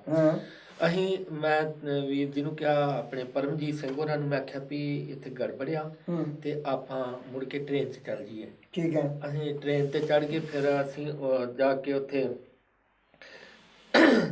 ਫਤਿਹਗੜ੍ਹ ਚੂੜੀਆਂ ਉਤਰੇ। ਠੀਕ ਹੈ। ਉੱਥੋਂ ਫਿਰ ਬਟਾਲੇ ਦੀ ਬੱਸ ਲੈ ਕੇ ਤੇ ਇਸ ਤਰ੍ਹਾਂ ਅਸੀਂ ਘਰ ਪਹੁੰਚੇ। ਅਗਲੇ ਦਿਨ ਹੀ ਪਤਾ ਲੱਗ ਗਿਆ ਸਾਰੇ ਪੰਜਾਬ ਦੇ ਵਿੱਚ ਕਰਫਿਊ ਆ ਹੂੰ ਤੇ ਕਿਸੇ ਨੂੰ ਬਾਹਰ ਨਹੀਂ ਨਿਕਲਣ ਦਿੱਤਾ ਜਾ ਰਿਹਾ। ਮੇਰੇ ਭੈਣ ਜੀ ਵਿਆਹੇ ਹੋਏ ਸੀਗੇ ਉੱਥੇ ਲਾਗੇ ਪਿੰਡ ਸਾਡੇ ਹੰਬੋਵਾਲ, ਹੂੰ ਤੇ ਉਹਨਾਂ ਦੇ ਨਨਾਣ ਦਾ ਵਿਆਹ ਸੀਗਾ। ਅੱਛਾ ਜੀ। ਤੇ ਅਸੀਂ ਖੇਤਾਂ ਦੇ ਵਿੱਚੋਂ ਦੀ ਪੈਦਲ ਗਏ ਉਹ ਪਿੰਡ ਤੱਕ, ਸੜਕੇ ਤੁਰਨ ਨਹੀਂ ਸੀ ਦਿੱਤਾ ਜਾਂਦਾ। ਠੀਕ ਹੈ। ਹਾਂਜੀ, ਤੇ ਉਹ ਬੜੇ ਹਾਲਾਤ ਮਾੜੇ ਸੀਗੇ। ਫਿਰ ਜਦੋਂ ਅਟੈਕ ਹੋਇਆ ਆ ਦਰਬਾਰ ਸਾਹਿਬ ਦੇ ਉੱਪਰ, ਤੇ ਸਾਡੇ ਕਾਲਜ ਦੇ ਲਾਗੇ ਵੀ ਇੱਕ ਬੰਬ ਡਿੱਗਾ ਸੀ, ਅਸੀਂ ਤੇ ਆ ਗਏ ਸੀਗੇ। ਮੇਰੇ ਕਾਲਜ ਦੇ ਕਾਫੀ ਸਾਰੇ ਵਿਦਿਆਰਥੀ ਜਿਹੜੇ ਆ ਉਹ 4-5 ਮਹੀਨੇ ਜੇਲ੍ਹ ਦੇ ਵਿੱਚ ਵੀ ਰਹੇ ਸੀਗੇ। ਠੀਕ ਹੈ। ਹਾਂਜੀ। ਠੀਕ। ਤੁਸੀਂ ਕੀ ਮਹਿਸੂਸ ਕਰ ਰਹੇ ਹੋ, ਕਿਉਂਕਿ ਜਦੋਂ ਆਪਾਂ ਗੱਲ ਕਰਦੇ ਹਾਂ ਵੀ 1984 ਦੀ ਜੀ ਉਸ ਟਾਈਮ, ਕਿਉਂਕਿ ਇੱਕ ਤਾਂ ਤੁਸੀਂ ਇਸ ਲਾਈਨ ਨਾਲ ਵੀ ਜੁੜੇ ਸੀਗੇ ਜੀ, ਤੇ ਇੱਕ ਮਤਲਬ ਉਸ ਮੌਕੇ ਦੇ ਹਿਸਾਬ ਨਾਲ ਹਾਲਾਤ ਵੀ ਇਹੋ ਜਿਹੇ ਬਣੇ ਪਏ ਸੀ ਪੂਰੇ ਪੰਜਾਬ ਦੇ। ਜੀ ਤੇ ਉਦੋਂ ਜਿਹੜੀ ਤੁਹਾਡੀ ਸੋਚ ਸੀ ਉਹ ਕੀ ਕਹਿ ਰਹੀ ਸੀ ਕਿ ਇਹ ਕੰਮ ਕਿਉਂ ਹੋ ਰਿਹਾ ਹੈ, ਕਿੱਥੇ ਗਲਤੀ ਸਰਕਾਰਾਂ ਦੀ ਜਾਂ ਕਿੱਥੇ ਸਾਡੀ ਕੌਮ ਦੀ ਗਲਤੀ ਹੈ ਜਾਂ ਲੀਡਰਾਂ ਦੀ ਗਲਤੀ ਹੈ? ਉਸ ਸੋਚ ਦਾ ਤੇ ਅੱਜ ਦੀ ਸੋਚ ਦਾ ਕਿੰਨਾ ਕੁ ਅੰਤਰ ਹੈ? ਅੰਤਰ ਤੇ ਜੇ ਸੱਚ ਪੁੱਛੋ ਤੇ ਕੋਈ ਨਹੀਂ ਗਾ ਪਿਆ। ਠੀਕ ਹੈ। ਹਾਂ, ਕਿਉਂਕਿ ਕੁਦਰਤੀ ਤੌਰ ਤੇ ਇਹ ਕੋਰਸ ਕਰਨ ਕਰਕੇ, ਇੱਕ ਪਹਿਲੋਂ ਲਗਨ ਹੋਣ ਕਰਕੇ, ਮੈਂ ਘਰ ਦੇ ਵਿੱਚ ਪਿਤਾ ਜੀ ਦੀਆਂ ਕਾਫੀ ਪੁਸਤਕਾਂ ਪਈਆਂ ਹੁੰਦੀਆਂ ਪੜ੍ਹਦੇ ਰਹੀਦਾ ਸੀਗਾ। ਜੀ। ਤੇ ਉਹ ਜੋ ਕੁਝ ਪਹਿਲੋਂ ਘੱਲੂ ਘਾਰੇ ਵਾਪਰੇ ਉਹਨਾਂ ਦਾ ਹੀ ਰੂਪ ਇੱਕ ਇਹ ਸੀਗਾ। ਬਿਲਕੁਲ ਬਿਲਕੁਲ। ਸਿਰਫ ਫਰਕ ਸੀਗਾ ਤੇ ਸਮੇਂ ਦਾ ਸੀਗਾ, ਤਰੀਕਿਆਂ ਦਾ ਸੀਗਾ, ਬਾਕੀ ਹੋਰ ਕੋਈ ਫਰਕ ਨਹੀਂ ਸੀ। ਤੇ ਕਿਤੇ ਐਦਾਂ ਮਹਿਸੂਸ ਤਾਂ ਨਹੀਂ ਸੀ ਹੁੰਦਾ, ਹਾਂ ਜਿਹੜੇ ਪਹਿਲੋਂ ਦੇ ਅਬਦਾਲੀ ਦਾ ਟਾਈਮ ਹੋ ਗਿਆ, ਮੀਰ ਮੰਦੂ ਦਾ ਟਾਈਮ ਹੋ ਗਿਆ, ਪਹਿਲਾ ਵੱਡਾ ਘੱਲੂਘਾਰਾ ਹੋ ਗਿਆ, ਛੋਟਾ ਘੱਲੂਘਾਰਾ ਹੋ ਗਿਆ, ਜਲਿਆਂਵਾਲੇ ਬਾਗ ਦਾ ਘੱਲੂਘਾਰਾ ਹੋ ਗਿਆ, ਤੁਸੀਂ ਇਹ ਸਾਰੇ ਜਿਹੜਾ ਇਤਿਹਾਸ ਇਹਦੇ ਵਿੱਚੋਂ ਲੰਘ ਚੁੱਕੇ ਸੋ ਔਰ ਲੰਘ ਰਹੇ ਸੋ ਉਸ ਟਾਈਮ ਤੇ ਬਿਲਕੁਲ ਤਾਜ਼ਾ ਤਾਜ਼ਾ। ਜੀ। ਉਸ ਜਿਹੜੇ ਹਮਲੇ ਸੀ ਜਾਂ ਉਹ ਜਿਹੜੀਆਂ ਘਟਨਾਵਾਂ ਸੀਗੀਆਂ ਉਹਦੇ ਨਾਲੋਂ, ਕਿਉਂਕਿ ਉਹ ਮੁਸਲਮਾਨਾਂ ਵੱਲੋਂ ਕੀਤੀਆਂ ਗਈਆਂ ਜਾਂ ਉਹ ਤੁਰਕਾਂ ਵੱਲੋਂ ਕੀਤੀਆਂ ਗਈਆਂ, ਔਰ ਇਹ ਜਿਹੜੀ ਘਟਨਾ ਸੀ ਇਹ ਇੱਕ ਇੰਦਰਾ ਗਾਂਧੀ ਨੇ ਮਤਲਬ ਕਹਿ ਲਈਏ ਕਿ ਜਾਂ ਸਾਡੇ ਗਵਾਂਢੀ ਮੱਤ ਵਾਲਿਆਂ ਹਿੰਦੂ ਧਰਮ ਵਾਲਿਆਂ ਨੇ ਇਹ ਕੀਤਾ, ਤਾਂ ਥੋੜ੍ਹਾ ਜਿਹਾ ਅਜੀਬ ਨਹੀਂ ਲੱਗਿਆ ਕਿ ਇਹ ਮਤਲਬ ਸਾਡੇ ਨਾਲ ਆਪਣਿਆਂ ਨੇ ਆਪਣੇ ਤਵਾਰ ਕੀਤਾ? ਅਜੀਬ ਤੇ ਇੰਨਾ ਕੁ ਲੱਗਿਆ ਸੀਗਾ ਤੇ ਅੱਜ ਵੀ ਲੱਗਦਾ ਆ। ਠੀਕ ਹੈ। ਅੱਜ ਆਪਾਂ ਕੱਲ ਸ੍ਰੀ ਗੁਰੂ ਤੇਗ ਬਹਾਦਰ ਜੀ ਦਾ ਸ਼ਹੀਦੀ ਗੁਰਪੁਰਬ ਸੀਗਾ ਜੀ। ਤੇ ਇਹ ਸੋਚ ਆਉਂਦੀ ਆ ਵੀ ਸਾਡੇ ਗੁਰੂ ਸਾਹਿਬਾਨ ਜੀ ਨੇ ਵੀ ਅਕਸਰ ਇਸ ਧਰਮ ਦੀ ਜਿਹੜੀ ਹੋਂਦ ਆ ਉਹਨੂੰ ਬਚਾਉਣ ਵਾਸਤੇ ਕੁਰਬਾਨੀਆਂ ਦਿੱਤੀਆਂ। ਜੀ ਬਿਲਕੁਲ। ਤੇ ਉਹਨਾਂ ਨੂੰ ਚੇਤੇ ਰੱਖ ਕੇ ਚਾਹੀਦਾ। ਤੇ ਇਹ ਸੀਗਾ ਵੀ ਜਿੱਦਾਂ ਉਹ ਮਦਨ ਮੋਹਨ ਮਾਲਵੀਆ ਨੇ ਕਿਹਾ ਸੀਗਾ ਵੀ ਜੇ ਹਿੰਦੁਸਤਾਨ ਜਿਹੜਾ ਆਜ਼ਾਦ ਹੋਣਾ ਚਾਹੁੰਦਾ ਆ ਤੇ ਆਜ਼ਾਦ ਰਹਿਣਾ ਚਾਹੁੰਦਾ ਆ, ਵੀ ਹਰ ਹਿੰਦੂ ਪਰਿਵਾਰ ਜਿਹੜਾ ਘੱਟੋ ਘੱਟ ਆਪਣੇ ਇੱਕ ਬੱਚੇ ਨੂੰ ਸਿੱਖ ਸਜਾਏ। ਬਿਲਕੁਲ। ਚਾਹੀਦਾ ਤੇ ਇਹ ਸੀਗਾ ਵੀ ਇਹ ਧਰਮ ਇੰਨਾ ਮਹਾਨ, ਇਹਦੇ ਸਿਧਾਂਤ ਇੰਨਾ ਮਹਾਨ ਇਤਿਹਾਸ ਆ ਵੀ ਇਹਦੇ ਵਾਸਤੇ ਸਰਕਾਰੀ ਤੌਰ ਤੇ ਪੂਰਾ ਜ਼ੋਰ ਲਾ ਦਿੱਤਾ ਜਾਂਦਾ ਵੀ ਲੋਕ ਜਿਹੜੇ ਇਸ ਧਰਮ ਨੂੰ ਅਡੋਪਟ ਕਰਨ, ਕਿਉਂਕਿ ਇਹ ਮਨੁੱਖਵਾਦੀ ਆ, ਮਾਨਵਵਾਦੀ ਆ। ਇਹ ਕਿਸੇ ਕੋਈ ਇੱਕ ਜਿੱਦਾਂ ਇੱਕ ਫਿਰਕੇ ਦਾ ਜਾਂ ਇੱਕ ਵੱਖਰਾ ਕੇਵਲ ਨਹੀਂ ਹੈ, ਇਹ ਸਰਬ ਸਾਂਝੀ ਵਾਲਤਾ ਦਾ ਪ੍ਰਤੀਕ ਹੈ। ਹਾਂਜੀ ਜੀ। ਕਿਉਂਕਿ ਅੱਜ ਅਸੀਂ ਸ੍ਰੀ ਗੁਰੂ ਗ੍ਰੰਥ ਸਾਹਿਬ ਜੀ ਨੂੰ ਗੁਰੂ ਮੰਨਦੇ ਹਾਂ ਜੀ ਤੇ ਪ੍ਰਚਾਰਦੇ ਹਾਂ। ਤੇ ਸ੍ਰੀ ਗੁਰੂ ਗ੍ਰੰਥ ਸਾਹਿਬ ਜੀ ਦੀ ਪਾਵਨ ਬਾਣੀ ਜਿਹੜੀ ਆ, ਜੇ ਆਪਾਂ ਥੋੜਾ ਜਿਹਾ ਵੀ ਬੰਦਾ ਧਿਆਨ ਨਾਲ ਦੇਖੇ ਵੀ ਉਹ ਕਿਹੜੇ ਧਰਮ ਦੀ ਆ, ਬਿਲਕੁਲ ਮਾਨਵਤਾ ਦੀ ਆ। ਉਹਦੇ 'ਚ ਮੁਸਲਮਾਨ ਪੀਰਾਂ ਫਕੀਰਾਂ ਦੀ, ਭਗਤਾਂ ਦੀ, ਉਹਦੇ 'ਚ ਹਿੰਦੂ ਭਗਤਾਂ ਦੀ, ਹਰ ਬਰਾਦਰੀ ਦੇ ਉੱਥੇ ਬੈਠੇ ਹੋਏ ਨੇ। ਸਰਬ ਸਾਂਝੀਵਾਲਤਾ ਦਾ ਉਪਦੇਸ਼ ਆ ਕਿ ਕੋਈ ਬੋਲੇ ਰਾਮ ਰਾਮ, ਕੋਈ ਖੁਦਾਏ, ਕੋਈ ਸੇਵਾ ਗੁਸਈਆਂ, ਕੋਈ ਅਲਾਹੇ। ਫਿਰ ਉੱਥੇ ਇਹ ਵੀ ਆ ਕਿ ਅਵਲ ਅੱਲਾਹ ਨੂਰ ਪਾਇਆ ਕੁਦਰਤ ਕੇ ਸਭ ਬੰਦੇ, ਏਕ ਨੂਰ ਤੇ ਸਭ ਜਗ ਉਪਜਿਆ ਕੌਣ ਭਲੇ ਕੋ ਮੰਦੇ। ਜੇ ਸ੍ਰੀ ਦਰਬਾਰ ਸਾਹਿਬ ਆ ਤੇ ਉੱਥੇ ਦੁਨੀਆ ਦੇ ਕੋਈ ਕਿਸੇ ਮੱਤ ਦਾ, ਕਿਸੇ ਖਿੱਤੇ ਦਾ ਕੋਈ ਬੰਦਾ ਬਿਨਾਂ ਉਹ ਭੇਦਭਾਵ ਤੋਂ ਜਾ ਕੇ ਉਹ ਅੰਦਰ ਜਾ ਸਕਦਾ ਆ, ਮੱਥਾ ਟੇਕ ਸਕਦਾ, ਕੀਰਤਨ ਸੁਣ ਸਕਦਾ, ਲੰਗਰ 'ਚ ਬਹਿ ਕੇ ਪੰਗਤ 'ਚ ਪ੍ਰਸ਼ਾਦਾ ਛਕ ਸਕਦਾ। ਕਿਸੇ ਨਾਲ ਕੋਈ ਨਫ਼ਰਤ ਹੈ ਹੀ ਨਹੀਂ। ਬਿਲਕੁਲ ਬਿਲਕੁਲ ਬਿਲਕੁਲ ਬਿਲਕੁਲ। ਤੇ ਉਸ ਦਰਮਿਆਨ ਦੇ ਵਿੱਚ ਤੁਸੀਂ ਜਦੋਂ ਇਹ ਕਿ ਸਾਰਾ ਜਿਹੜਾ ਦੁਖਾਂਤ ਹੈ ਪੰਜਾਬ ਦਾ ਤੁਸੀਂ ਆਪਣੇ ਹੱਡੀ ਹੰਢਾਇਆ ਹੈ, ਹਾਂਜੀ, ਤੇ ਤੁਸੀਂ ਉਸ ਟਾਈਮ ਤੇ ਮਤਲਬ ਆਪਣੀਆਂ ਦਿਲ ਦੀਆਂ ਭਾਵਨਾਵਾਂ ਨੂੰ ਜਿਹੜੀਆਂ ਉਹ ਸੰਕੋਚ ਕੇ ਜਾਂ ਕਿੰਨਾ ਵੀ ਕੰਟਰੋਲ ਕਰਦੇ ਹੋਵੋਗੇ, ਉਹਦੇ ਕਰਨ ਦੇ ਬਾਵਜੂਦ ਵੀ ਕਿਤੇ ਐਸਾ ਮਹਿਸੂਸ ਤੇ ਜ਼ਰੂਰ ਹੁੰਦਾ ਹੋਵੇ ਨਗਾਰਾ ਕਿ ਸਾਡੇ ਆਪਣਿਆਂ ਨੇ ਸਾਡੇ ਨਾਲ ਕੀ ਕੀਤਾ? ਸੱਚ ਗੱਲ ਤੇ ਆ ਵੀ ਅੰਦਰ ਬੜੀ ਭਾਂਬੜ ਮੱਚਦੇ ਸੀਗੇ ਠੀਕ ਹੈ। ਪਰ ਮੈਂ ਕੁਝ ਨਾ ਇਤਿਹਾਸ ਦੇ ਵਿੱਚ ਪੜ੍ਹਿਆ ਸੀਗਾ ਸਰਦਾਰ ਕਰਮ ਸਿੰਘ ਹਿਸਟੋਰੀਅਨ ਦਾ, ਵੀ ਜਦੋਂ ਉਹ ਪੜ੍ਹਦਾ ਸੀਗਾ ਸਕੂਲ ਦੇ ਵਿੱਚ ਕਾਲਜ ਦੇ ਵਿੱਚ, ਜੀ ਤੇ ਉਹਨੇ ਉਦੋਂ ਹੀ ਤਹੀਆ ਕਰ ਲਿਆ ਸੀਗਾ ਵੀ ਮੈਂ ਇਤਿਹਾਸ ਲਿਖੂੰਗਾ। ਮੈਂ ਪੜ੍ਹਿਆ ਸੀ ਵੀ ਇਹ ਚਾਰ ਸੀਗੇ ਇਕੱਠੇ ਪੜ੍ਹਦੇ, ਤੇ ਜੀ। ਚੌਹਾਂ ਨੇ ਬੈਠ ਕੇ ਵੀ ਅਸੀਂ ਕੌਮ ਦੀ ਕਿੱਦਾਂ ਬਿਹਤਰੀ ਕਰ ਸਕਦੇ ਹਾਂ। ਤੇ ਇਹਨੇ ਕਿਹਾ ਵੀ ਇਤਿਹਾਸ ਵਧੀਆ ਹੋਣਾ ਚਾਹੀਦਾ, ਇੱਕ ਨੇ ਕਿਹਾ ਵੀ ਪੜ੍ਹ ਲਿਖ ਕੇ ਤੇ ਵੱਡੇ ਵੱਡੇ ਅਹੁਦਿਆਂ ਤੇ ਜਿੱਦਾਂ ਜੱਜ ਬਣਨਾ ਚਾਹੀਦਾ ਆ, ਕੋਈ ਡਾਕਟਰ ਬਣੇ, ਤੇ ਕਿਸੇ ਨੇ ਕੋਈ ਤਰੀਕਾ ਕੋਈ, ਤੇ ਉਹ ਸਾਰਿਆਂ ਨੇ ਆਪਣੇ ਆਪਣੇ ਤਰੀਕੇ ਵਰਤੇ ਤੇ ਉਹ ਸਫਲ ਹੋਏ। ਉਹਨਾਂ ਦੇ ਵਿੱਚ ਹਿਸਟੋਰੀਅਨ ਕਰਮ ਸਿੰਘ ਹੋਰਾਂ ਨੇ ਆਪਣੀ ਪੜ੍ਹਾਈ ਛੱਡ ਦਿੱਤੀ ਆਪਣੇ ਪਿਤਾ ਦੇ ਜ਼ੋਰ ਦੇਣ ਤੇ ਵੀ, ਸਾਰੀਆਂ ਤੰਗੀਆਂ ਨੂੰ ਇਹ ਕੁਰਬਾਨੀ ਸੀਗੀ ਉਹਨਾਂ ਦੀ। ਠੀਕ ਹੈ। ਤੇ ਵੀ ਕਿਸੇ ਕੋਲੋਂ ਆਪਣੇ ਸੱਜਣਾ ਮਿੱਤਰਾਂ ਕੋਲੋਂ ਪੈਸੇ ਲੈ ਲੈ ਕੇ ਤੇ ਆਪਣਾ ਉਹ ਕਿਰਾਇਆ ਵੀ ਦਿੰਦੇ ਰਹੇ। ਤੇ ਮੇਰੇ ਮਨ 'ਚ ਇਹੋ ਹੀ ਸੀਗਾ ਵੀ ਇੱਕ ਕੰਮ ਚੁਣ ਲਿਆ ਜਾਏ ਵੀ ਕਿਹੜਾ ਕੀਤਾ ਜਾਏ। ਠੀਕ ਹੈ। ਤੇ ਉਹਦੇ ਵਿੱਚ ਇਹ ਹੈਗਾ ਵੀ ਜੇ ਤੇ ਖਾੜਕੂ ਲਹਿਰ 'ਚ ਰਲਣਾ ਆ, ਤੇ ਫਿਰ ਇਹ ਆ ਵੀ ਜਿੱਦਣ ਘਰੋਂ ਪੈਰ ਪੁੱਟਣਾ ਹੈ ਤੇ ਉਦੋਂ ਤੋਂ ਸਮਝ ਲੈਣਾ ਵੀ ਮਰ ਗਏ। ਮਰ ਗਿਆ, ਬਿਲਕੁਲ ਠੀਕ ਹੈ। ਹਾਂਜੀ। ਤੇ ਫਿਰ ਪਿੱਛੇ ਆਉਣ ਵਾਲੀ ਗੱਲ ਖਤਮ। ਤੇ ਜੇ ਇਹ ਨਹੀਂ, ਤੇ ਫਿਰ ਦੂਸਰੀ ਗੱਲ ਇਹ ਸੀਗੀ ਵੀ ਸਾਡੀ ਕੌਮ ਦੇ ਵਿੱਚ ਗੁਰਮਤ ਦਾ, ਬਾਣੀ ਦਾ, ਇਤਿਹਾਸ ਦਾ ਲੋਕਾਂ ਨੂੰ ਪਤਾ ਹੀ ਨਹੀਂਗਾ। ਤੇ ਇਸ ਕਰਕੇ ਵੀ ਇਹ ਪ੍ਰਚਾਰ ਦੇ ਖੇਤਰ 'ਚ ਆਇਆ ਜਾਏ। ਤੇ ਉਹ ਮੈਂ ਉੱਥੇ ਮਿਸ਼ਨਰੀ ਕਾਲਜ ਉਹਨਾਂ ਦਿਨਾਂ 'ਚ ਪੜ੍ਹ ਹੀ ਰਿਹਾ ਸੀਗਾ, ਤੇ ਇਸ ਕਰਕੇ ਫਿਰ ਉਸੇ ਪਾਸੇ ਦੀ ਲਾਈਨ ਮੈਂ ਅਖਤਿਆਰ ਕੀਤੀ। ਉਹਦੇ ਤੋਂ ਬਾਅਦ ਇਹ ਸੀਗਾ ਵੀ ਸ਼ਾਇਦ ਜੇ ਮੈਂ ਪਿੰਡ ਰਹਿੰਦਾ ਤੇ ਅੱਜ ਹੁੰਦੇ ਹੀ ਨਾ ਇੱਥੇ ਦੁਨੀਆ 'ਚ। ਮੈਨੂੰ ਡਿਊਟੀ ਮਿਲ ਗਈ ਕਾਲਜ ਤੋਂ ਨਿਕਲਦੇ, ਸਾਡੇ ਪ੍ਰਿੰਸੀਪਲ ਸਰਦਾਰ ਪ੍ਰਕਾਸ਼ ਸਿੰਘ ਜੀ ਸੀਗੇ। ਠੀਕ ਹੈ। ਤੇ ਉਹਨਾਂ ਦਿਨਾਂ 'ਚ ਪਾਉਂਟਾ ਸਾਹਿਬ ਮੈਨੇਜਰ ਸੀਗੇ ਗਿਆਨੀ ਭਗਤ ਸਿੰਘ ਜੀ, ਜਿਹੜੇ ਬਾਅਦ 'ਚ ਸ਼ਹੀਦ ਆਪਣੇ ਸੰਤ ਸਿਪਾਹੀ ਦੇ ਐਡੀਟਰ ਵੀ ਰਹੇ। ਠੀਕ ਹੈ। ਤੇ ਉਹਨਾਂ ਨੇ ਪ੍ਰਿੰਸੀਪਲ ਸਾਹਿਬ ਕੋਲੋਂ 2 ਸਿੰਘ ਮੰਗੇ ਸੀਗੇ, ਇੱਕ ਹੈਡ ਗ੍ਰੰਥੀ ਮੀਤ ਗ੍ਰੰਥੀ ਤੋਂ ਪ੍ਰਿੰਸੀਪਲ ਸਾਹਿਬ ਨੇ, ਇੱਕ ਮੈਨੂੰ, ਇੱਕ ਮੇਰੇ ਕਲਾਸ ਫੈਲੋ ਗਿਆਨੀ ਹਰਦੀਪ ਸਿੰਘ ਜੀ, ਆ ਦੋਵਾਂ ਨੂੰ ਭੇਜਿਆ। ਠੀਕ ਹੈ। ਤੇ ਉਹ ਉੱਥੇ ਜਾ ਕੇ ਉਹ ਮੈਨੂੰ ਕਹਿਣ ਹੈਡ ਗ੍ਰੰਥੀ ਬਣਨ ਨੂੰ, ਮੈਂ ਉਹਨਾਂ ਨੂੰ ਕਹਾਂ ਕਿਉਂਕਿ ਸਾਡਾ ਆਪਸ ਵਿੱਚ ਵੀ ਪਿਆਰ ਬੜਾ ਸੀਗਾ, ਉਹ ਜੀਵਨ ਵਾਲੇ ਵੀ ਬੜੇ ਸੀ। ਠੀਕ ਹੈ। ਪਰ ਗਿਆਨੀ ਭਗਤ ਸਿੰਘ ਹੋਰਾਂ ਨੇ ਮੈਨੂੰ ਹੈਡ ਗ੍ਰੰਥੀ ਬਣਾਤਾ, ਉਹਨਾਂ ਨੂੰ ਮੀਤ ਗ੍ਰੰਥੀ। ਉਹ ਥੋੜਾ ਚਿਰ ਉੱਥੇ ਸੇਵਾ ਕਰਕੇ ਵਾਪਸ ਆ ਗਏ ਤੇ ਮੈਂ ਉੱਥੇ 1 ਸਾਲ ਕੀਤੀ। ਉਹਦੇ ਤੋਂ ਬਾਅਦ ਫਿਰ ਮੈਂ ਬੜੂ ਸਾਹਿਬ ਚਲੇ ਗਿਆ। ਠੀਕ ਹੈ। ਤੇ ਬੜੂ ਸਾਹਿਬ ਤੋਂ ਬਾਅਦ ਫਿਰ ਇੱਥੇ ਦਿੱਲੀ, ਜਿਹੜਾ ਪਹਿਲਾਂ ਜ਼ਿਕਰ ਕੀਤਾ ਆ, ਸ਼੍ਰੀ ਗੁਰੂ ਗ੍ਰੰਥ ਸਾਹਿਬ ਵਿਦਿਆ ਕੇਂਦਰ, ਤੇ ਉੱਥੇ ਡਿਊਟੀ ਕਰ ਲਈ। ਠੀਕ ਹੈ। ਜਿਵੇਂ ਤੁਸੀਂ ਗੱਲ ਕਰ ਰਹੇ ਹੋ ਵੀ ਇਹ ਕਿਹੜੀ ਸੰਨ ਦੀ ਗੱਲ ਕਰ ਰਹੇ ਹੋ ਜਦੋਂ ਤੁਸੀਂ ਮਤਲਬ ਉੱਥੇ ਗਏ ਆ ਪਾਉਂਟਾ ਸਾਹਿਬ? ਪਾਉਂਟਾ ਸਾਹਿਬ 1985 ਚ ਗਿਆ ਮੈਂ, ਮਈ 1985 ਚ। ਜਦੋਂ ਤੁਸੀਂ ਇਹ ਤੁਹਾਡੇ ਸਾਹਮਣੇ ਇੱਕ ਚੈਲੰਜ ਸੀ ਕਿ ਜਾਂ ਤਾਂ ਖਾੜਕੂ ਲਹਿਰ ਦੇ ਵਿੱਚ ਰਲਿਆ ਜਾਵੇ ਤੇ ਜਾਂ ਸੇਵਾ ਕੀਤੀ ਜਾਵੇ ਜੀ। ਤੇ ਤੁਹਾਡੇ ਮਨ ਨੇ ਇਹ ਫੈਸਲਾ ਕੀਤਾ ਕਿ ਇਹਦੇ ਨਾਲੋਂ ਚੰਗਾ ਵੀ ਸਿੱਖ ਕੌਮ ਦੇ ਵਿੱਚ ਜਿਹੜਾ ਜਿਹਾ ਪ੍ਰਚਾਰ ਦੀ ਬਹੁਤ ਘਾਟ ਹੈ, ਇਹਨਾਂ ਨੂੰ ਜਾਗਰਤ ਕਰਨ ਦੀ ਵੀ ਜ਼ਰੂਰਤ ਹੈ, ਤੇ ਇਹ ਜਿਹੜੀ ਲਾਈਨ ਹੈ ਇਹ ਫੜੀ ਜਾਵੇ। ਕਿ ਉਸ ਟਾਈਮ ਦੇ ਵਿੱਚ ਜਦੋਂ ਤੁਸੀਂ ਮਤਲਬ ਅੰਮ੍ਰਿਤਸਰ ਦੇ ਵਿੱਚ ਸਿੱਖ ਮਿਸ਼ਨਰੀ ਕਾਲਜ ਪੜ੍ਹਦੇ ਸੀਗੇ, ਉਦੋਂ ਤੁਹਾਡਾ ਕਿਸੇ ਹੋਰ ਖਾੜਕੂ ਲਹਿਰ ਨਾਲ ਕੋਈ ਰਾਬਤਾ ਵਗੈਰਾ ਕੋਈ ਨਹੀਂ ਸੀ? ਮੇਰਾ ਰਾਬਤਾ ਨਹੀਂ ਕਦੀ ਹੋਇਆ ਕਿਸੇ ਨਾਲ। ਠੀਕ ਹੈ। ਤੇ ਜਿਹੜੀ ਤੁਸੀਂ ਗੱਲ ਕੀਤੀ ਹੈ ਵੀ ਇਹ ਕੌਮ ਦੀ ਬਿਹਤਰੀ ਵਾਸਤੇ ਜਿਹੜੀ ਸੇਵਾ ਕਰਨੀ ਬਹੁਤ ਜ਼ਰੂਰੀ ਹੈ, ਉਸ ਪੀੜ ਨੂੰ ਲੈ ਕੇ ਔਰ ਅੱਜ ਦੇ ਪੀੜ ਤੀਕਾਂ ਤੁਸੀਂ ਆਪਣੇ ਆਪ ਮੰਨਣਾ ਜਾਂ ਦਿਲ ਨਾਲ ਇਹ ਪੂਰੇ ਸੈਟੀਸਫਾਈ ਰਹਿ ਗਏ ਆ ਕਿ ਵਾਕਈ ਜਿਹੜੀ ਮੈਂ ਲਾਈਨ ਫੜੀ ਸੀਗੀ ਮੈਂ ਆਪਣੀ ਕੌਮ ਦੀ ਜਾਂ ਇਸ ਸਮਾਜ ਦੀ ਬਿਹਤਰੀ ਕਰ ਸਕਿਆ? ਕੁਛ ਹੱਦ ਤੱਕ ਸੈਟੀਸਫਾਈ ਆ, ਪਰ ਪੂਰੀ ਤਰ੍ਹਾਂ ਨਹੀਂ। ਕਿੱਥੇ ਜੇ ਮਤਲਬ ਤੁਹਾਨੂੰ ਮਹਿਸੂਸ ਹੋ ਰਿਹਾ ਵੀ ਇੱਥੋਂ ਗਲਤੀ ਹੋਈ ਹੈ ਜਾਂ ਮੇਰੇ 'ਚ ਕੋਈ ਨੁਕਸ ਸੀਗਾ, ਜਿਹੜੇ ਮੇਰੇ ਜਿਹਨਾਂ ਮੈਂ ਸਮਝਾਉਣ ਵਾਲਾ ਸੀ ਉਹਨਾਂ ਦੇ ਵਿੱਚ ਕੋਈ ਪ੍ਰੋਬਲਮ ਆਈ? ਗਲਤੀ ਨਹੀਂ ਕਿ ਇੱਕ ਮਜਬੂਰੀ ਸੀਗੀ। ਠੀਕ ਹੈ। ਕਿ ਮੈਂ ਵਿਦਿਆਲੇ ਵਿੱਚੋਂ ਜਿਹੜਾ ਆਸਟ੍ਰੇਲੀਆ ਗਿਆ, ਠੀਕ ਹੈ, ਉਹ ਮੈਂ ਸਮਝਦਾ ਹਾਂ ਕਿ ਮੈਂ ਆਪਣਾ ਵੀ ਤੇ ਕੌਮ ਦਾ ਵੀ ਨੁਕਸਾਨ ਕੀਤਾ ਆ। ਮਤਲਬ ਉੱਥੋਂ ਪੈਰ ਪੁੱਟ ਕੇ ਜਿਹੜਾ ਨੁਕਸਾਨ ਹੋਇਆ ਜ਼ਰੂਰ। ਉਹਦਾ ਕਾਰਨ ਇਹ ਆ ਕਿ ਜਦੋਂ ਅਸੀਂ ਵਿਦਿਆਲੇ ਵਿੱਚ ਸਭ ਪਿੰਡਾਂ 'ਚ ਰੋਜ਼ ਹੀ ਪ੍ਰੋਗਰਾਮ ਸ਼ਾਮਾਂ ਨੂੰ ਕਰੀਦੇ ਸੀਗੇ, ਉਹਦਾ ਸੁੱਖ ਲੋਕਾਂ ਨੂੰ ਇਹ ਸੀਗਾ ਵੀ ਸਾਡੀ ਨਾ ਕੀਰਤਨ ਦੀ ਕੋਈ ਭੇਟਾ ਮੁਕਰਰ ਸੀ, ਨਾ ਕਥਾ ਦੀ। ਠੀਕ ਹੈ। ਤੇ ਉਹ ਲੋਕਾਂ ਨੂੰ ਜਿੱਥੇ ਅਸੀਂ ਪਿੰਡਾਂ 'ਚ ਜਾਈਦਾ ਸੀਗਾ ਤੇ ਇੰਨੇ ਉਤਸ਼ਾਹ ਤੇ ਪਿਆਰ ਨਾਲ ਲੋਕੀ ਸੁਣਨ ਆਉਂਦੇ ਸੀਗੇ ਵੀ ਬੜਾ ਆਨੰਦ ਬਣਿਆ ਸੀਗਾ।